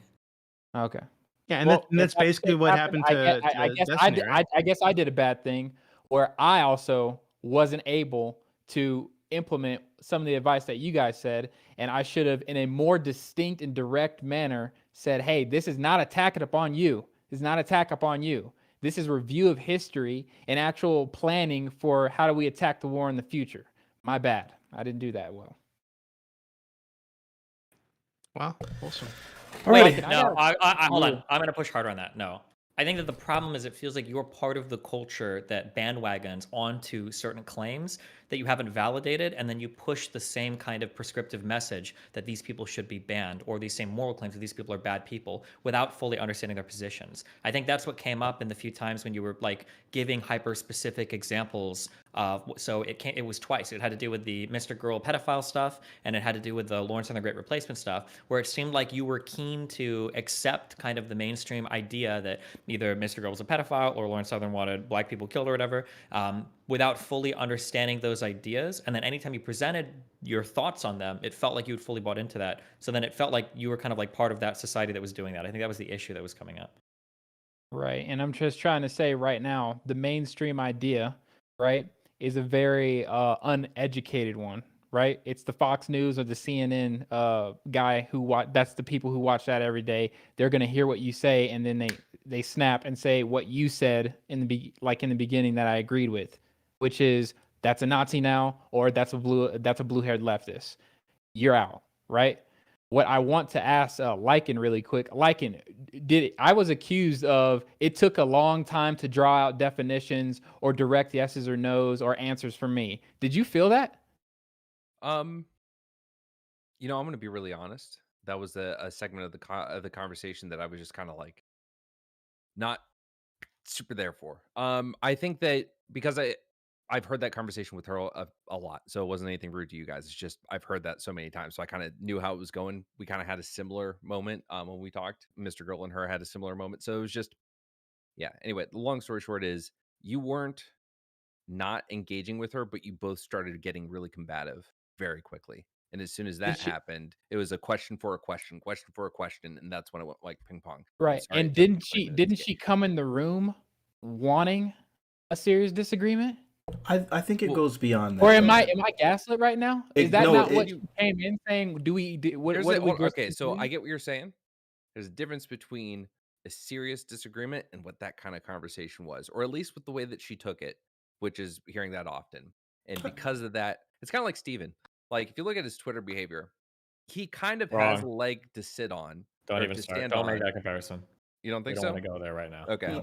So look, She I'll has just say memory. this. I don't think. You basically accused her of pushing Nazi talking points to like build an audience. Well, hold Right, on. to like So latch onto the Nazi audience. that could be very true. And here's the crazy thing about it. For a person that was literally begging for some sort of contention, I think for someone to be able to ask those questions, I think that person should be able to recognize the I'm contingent. sorry. Hold on. Respectfully. I think that person should be able to hear those questions and respond. And maybe you can make the assumption that the person is going to be like trying to pigeonhole you into some sort of nonsense. But I think in order for, like, literally by definition, good faith would require you to at least engage with the person in order to have these conversations. And that's something that she literally refused to do, which causes the contention to get significantly more heated.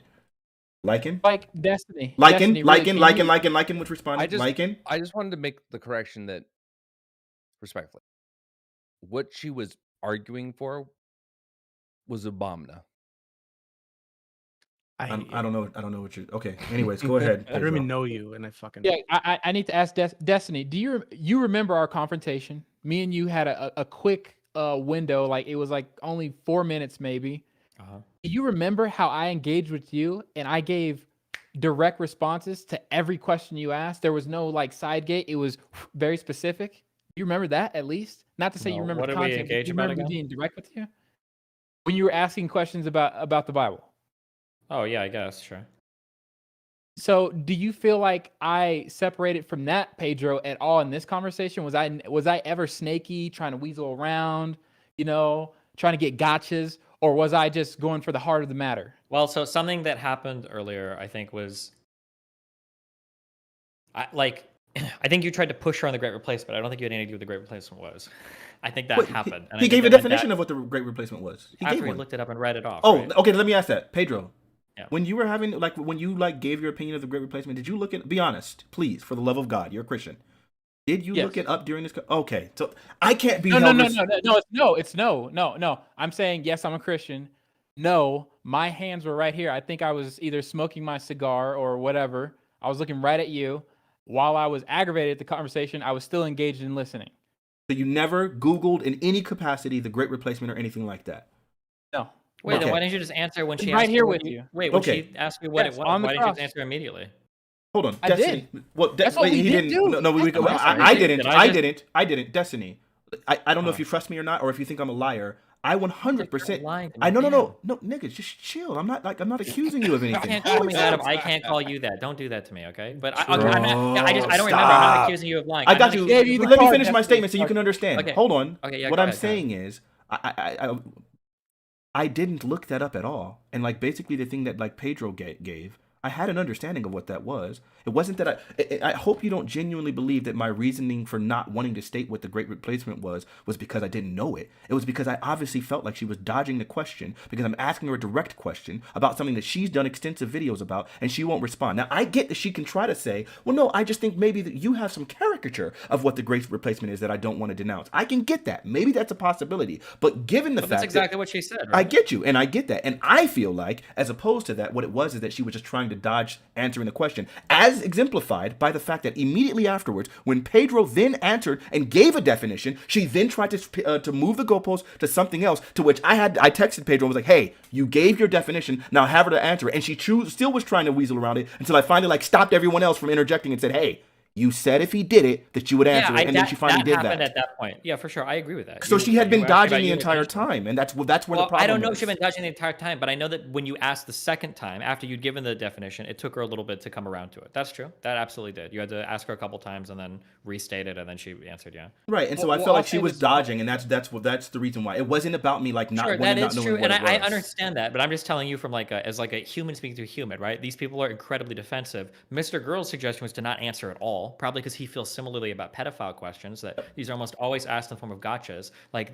These people have been badgered with these types of questions for years. So I don't know about MrGirl, but at least for Lauren. So you're gonna have to buy in a little bit more to get the trust or rapport necessary to get an answer to a question like that quickly. Otherwise, it's always gonna feel like a gotcha. And that panel had been up to that point pretty combative, where she'd already felt like people like hadn't watched the video, didn't know what she was talking about, so like she was probably hesitant to agree to anything. And then, like I said, even MrGirl was saying like, don't answer, right? I get that, and I feel like that the part of that problem is literally Destiny, and it's not just like an internet talking point, but I do feel like that's literally the exact definition of bad faith. If you're approaching the conversation assuming that a person is trying to get you and then therefore becoming insecure and defensive, then it beleaguers the conversation, because now you start putting up all these barriers and making someone have to circumvent all of these little things that you like, these perspectives that you have, and as a result of that, now the conversation gets beleaguered. And while I get that maybe there's a reason and a justification, and I appreciate you providing that perspective as being someone that's been on defense in a lot of these conversations, but then for someone like myself who isn't trying to be in bad faith, who is genuinely trying to be, then it's problematic. She doesn't have that like background with you. She doesn't. I have get that you. rapport. That's So what you have to build, right? I get it. Like So if you because came of that, into a that's why she was bad conversation with faith. me,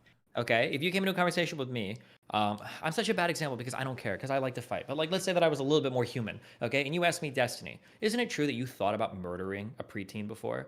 Like, well, Jesus Christ. I mean, like, is the answer yes? Like, yeah, but like, we have to talk about so much for you to understand, like, where the fuck I was even at, what was going on. Like, this kid was DDoS. Like, I would have to start talking a lot in order for me to get to that point. But when you ask me a point blank question like that, depending on what type of panel I'm on, or depending on what's going on, I might just say, like, you know what, fuck you. Like, I'm not even gonna, you know, fuck it. And now, I think, I'm Destiny, so I'll just say, yeah.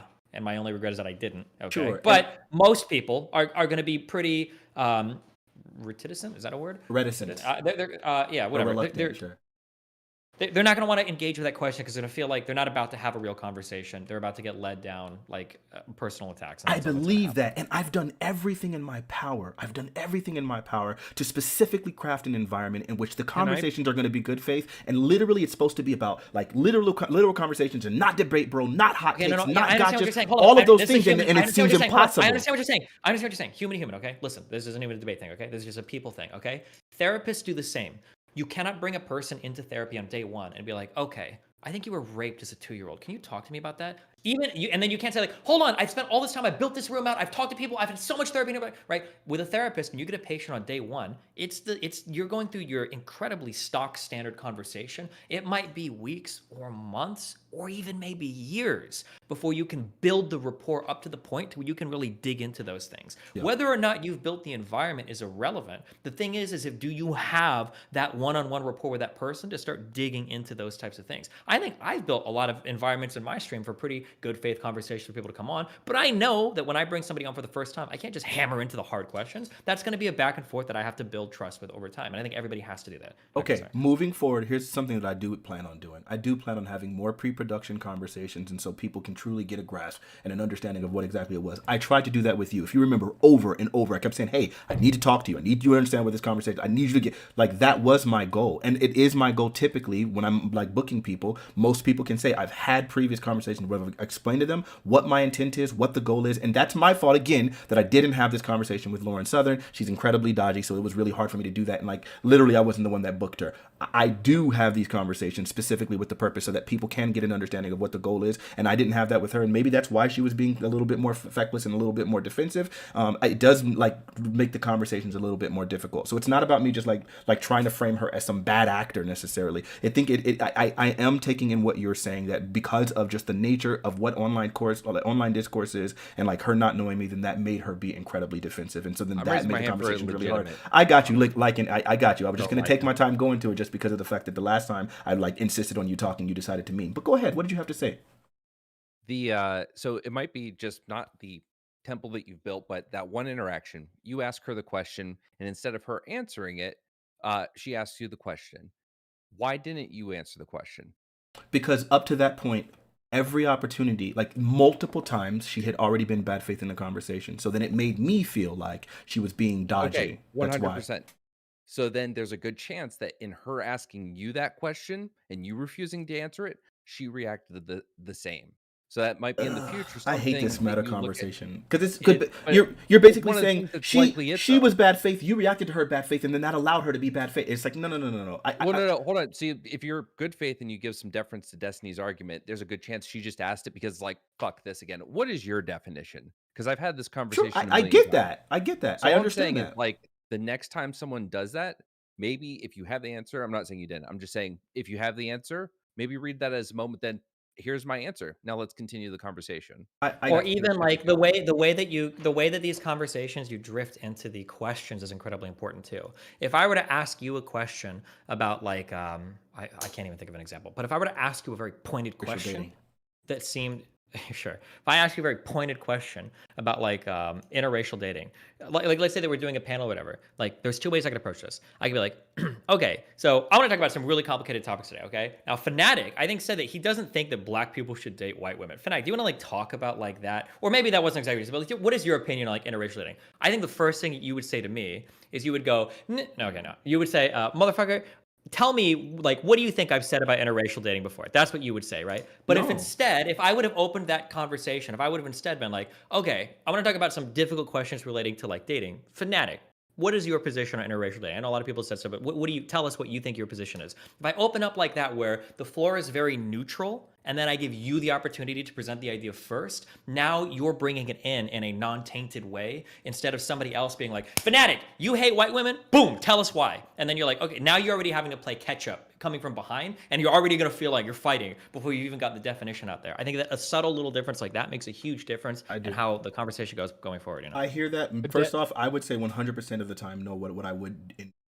someone asked me that direct question, just because I'm like really, really a stickler for responding directly to whatever people say, I would say, I believe this, and I would give my reasoning. Like that's that. Because sure, but it's going to be literally more combative, right? We're going to be a bit more combative if I start off that way. You say, and I will give my answer. I will give my answer every time, no matter what. And I literally implore you to ever find an example in any case ever in which someone has ever asked me a direct question, and instead of that me getting into meta, instead of directly responding to the question every time, literally find me one example. That when I went down and we had your show in person, that conversation that we had in your show, we've had that before on podcasts. The only difference is you're screaming at me while I'm playing piano, and then I'm screaming at you while you're screaming back at me, and that's all the conversation is, right? But the difference was that in that less heated environment, I think we were both open to letting the other person kind of like set the environment for the statement, rather than bringing out the very aggressive statement and then having them defend or attack it or rebuild it right off the bat. I think that's the difference. I get you, but I still want to stand by the fact that literally anytime anyone asks me a question, I respond to the question,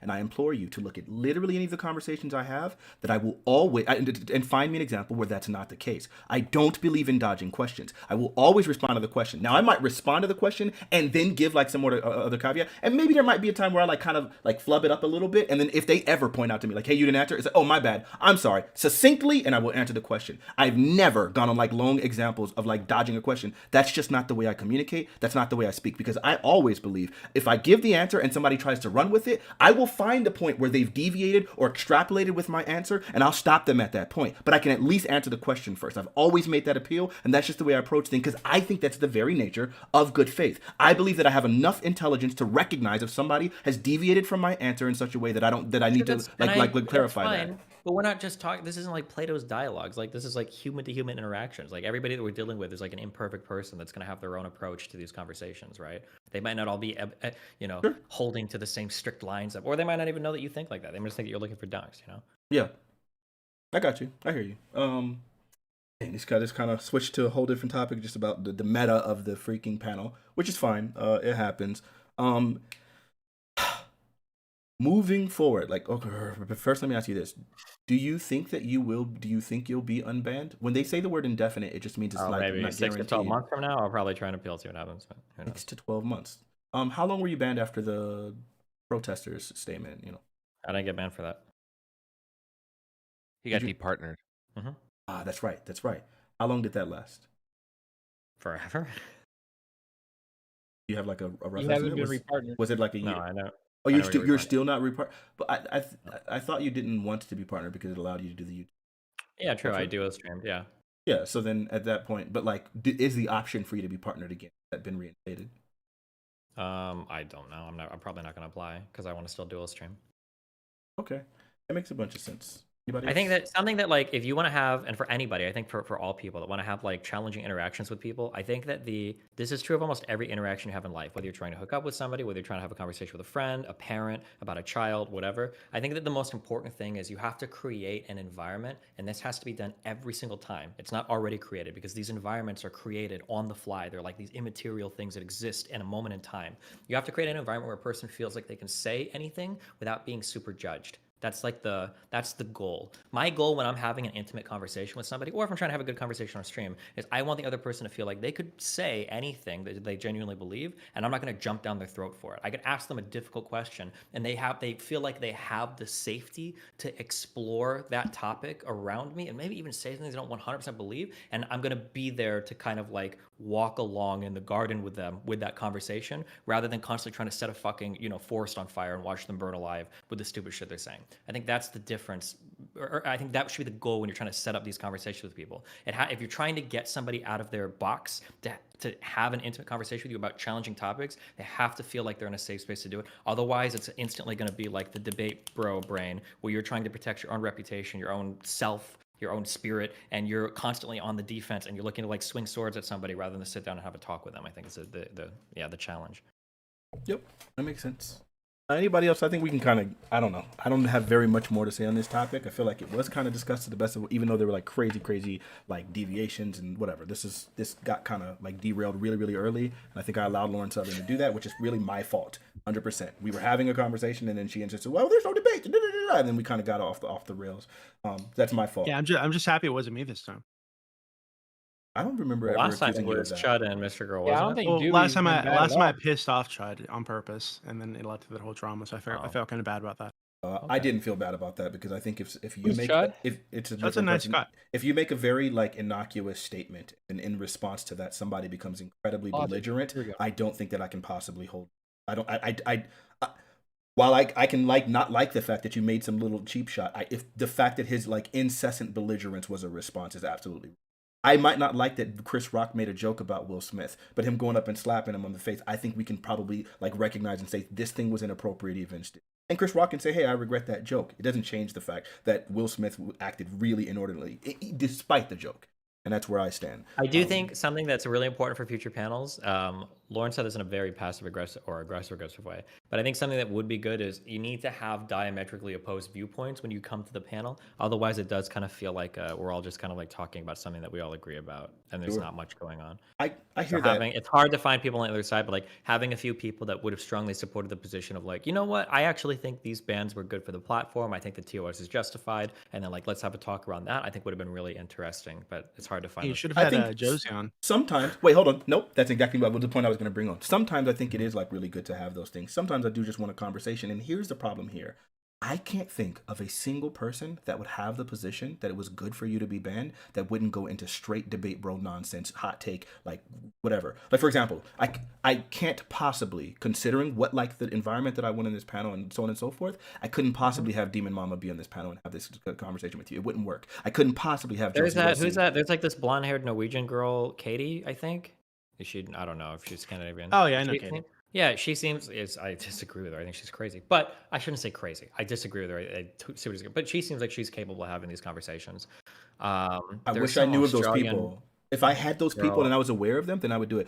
I'm just not aware of any people that Yeah, I'm it's familiar hard. with. that would It do is that. hard to find them. I know like 2 or 3 that maybe could do it. Yeah, that is true. It's difficult to find these people. Oh, she's Israeli. I'm sorry. Yeah, that would be awesome. I would have loved that. I like people who have opposing views. It's just when it comes to like trans things, it's hard for me to find anybody that like would push back against the sports thing that That wouldn't won't become be belligerent. insane. It's Yeah, that's the problem. How do you do that? But I would love that. I want opposing views, but just opposing views from people who are capable of having charitable and decent conversation, and that would be a difficult thing specifically around. But yeah, that is the goal. But I do think there's also a problem though if you think that because we don't have opposing views, we're not capable of having a conversation. Well, the problem is that it just feels kind of like a circle jerk. Like we all just basically like, don't we think this is bad? And then we all agree it's bad, and then it's like, okay. Yeah, that does. Like suck sometimes. I by default, I usually avoid those types of conversations. If I see that it's like, that's why I usually ask people before I do panels, like, oh, like who is here on the panel? It's not if there's people that I like. It's so that I know there's opposing points of view. Otherwise, like, fuck, what are we doing? Yeah, I think Yeah, I mean, we ended up finding a lot to disagree about. That wasn't like the topic of the panel.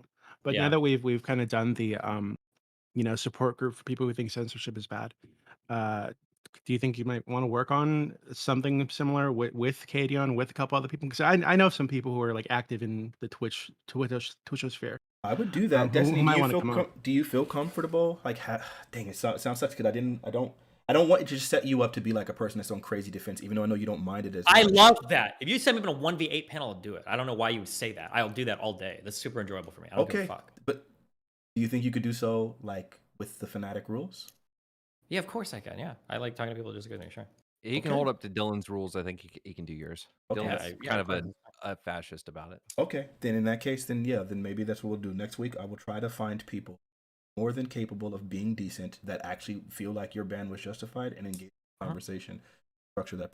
We'll try to do that Sure. next week. And you can also make it so that it's not so weirdly personal, although it will get kind of personal too. Is it can be like the general topic can be like, do you think we should be banning people for holding positions that could be hateful? Like that would be like a general topic, and then the focus would be maybe around my ban, but it would be a little bit more than just like that the entire time. It would be like a panel. Yeah. Sure, that makes sense. I will put out the call. Anybody who has that, please like reach out to me on Discord, Fanatiq, hashtag. Should I say that public? I don't care. Reach out to me on Discord or on Twitter. I think that might be easy, and then we can like. I would like to have some pre-production conversation with some of the people that are capable of like actually justifying that position, and I would like to hear people that are capable of. Fortunately, people like Yeah, I can. are not capable, and Doobie, please help me with that as well. Yeah. Yeah, I know lots of those people. I can get you in touch with them. Sure. Okay, that'll be really, really good. Man, sorry this one turned out that way. For the record, I just want to say that I got like there were quite a few people who had reached out to me specifically saying, talking about just the influence that Destiny had. There was a point in time when Destiny, I really had some pretty serious disgust with Destiny over one of our conversations. But then, like some of my really close friends reached out to me, or I don't. Either way, reached out to me and were explaining to me like who Destiny has been on the platform and like who he was to them, people who I very much admire and value. And then like just kind of seeing him like go into smaller panels like Prime, I distinguish him entirely from like people like Vosh or Hassan, who being willing to engage and not having, it seems like this clout sharky mentality of just this person is smaller than me, so I don't want to platform them, or I won't want to be engaged with that. Like being willing to be in smaller spaces and whatever, just like that to me was something that I valued and something that I respected specifically about Destiny. So then, and then just kind of wanting to be like the person like to fight back against like the accusations against Prime and things like that, and just being a person that stands for like his positions. Even if I think online on Twitter, bro, he has to be the most like hot takey, intentionally like whatever person, like you know, baiting people into conversations and stuff. But ultimately, I think the person that Destiny has been on this platform is somebody that I've absolutely respected. Even if he had no business tweeting out the N-word. But so I think with that being said, that was fun. No, it wasn't. I think him being on this platform, I think, is a net positive thing, and it's I've always respected Destiny as a person, and I know he hates compliments, so that's where I'll stop. I appreciate you guys all being in this conversation, and we hope we'll have a positive thing there. Thank you for the invite. Yeah, thanks. It was a fun conversation. Yeah, last takes. You really adopted the that was fun. discourse. Okay. I was voted to it. Destiny. Voted by it. But, hey, I got one more question. I mean, I got one more thing. You guys can absolutely listen to my music. I just released an album about 3 weeks ago. The album is called Pneumatic, Pneumatiq. I am a pianist. It's a piano-based album. I think it's particularly good. I want Destiny to review some of the songs on it. He has some of them, but either way, we're going to figure something out like that. And as well as everyone else, please listen to the album. It's available on all platforms under the name Fanatiq. Fanatiq, Pneumatic, spelled with, like, you know, disambiguation. Yeah, please check that out. I'm a musician. Better than Destiny at it. Yeah, My piano works just fine. Cool. People So are hear we it all just the time signing when out we're right now? talking. So Yeah. No, we're not going to go there. I'll sign out right now. So, hey guys, my name's Pedro. I'm the co-owner of the Crucible. That's where I come from. If you want to see people handle questions with a mature manner, answer them directly, and not have to dodge, you can go and schedule a debate with us anytime. You can see me debate there. That is the Crucible. Yeah, thank you for having me on. Once again, Fanatiq, Destiny, thank you for coming. Doobie, thank you for coming. Liking, it was fun talking to you. Yeah, and the other two panelists who left early, thank you for coming as well. Liking, you got. Oh, and also, I'll say outright, no, I do not believe Lauren Southern is, you know, an internal racist, a closet Nazi. I don't believe anything like that of the sort. I'll restate once again. I think we can verbalize our opinions better and make ourselves separate and distinct from those far crazy left blue-haired people or those far right Nazi people. All right. That's all I'll say. Liking, outro. Hi. Thank you for having me, Fanatiq. I don't know if I've ever been on one of your panels before, but I do appreciate it. Doobie, I don't know if I think we've been in a call before at the same time, maybe with Destiny or something, but otherwise, I don't know. Nice to meet you. Destiny, later, dude. Pedro, nice chatting with you. And that's it. Obama. Okay. And Doobie?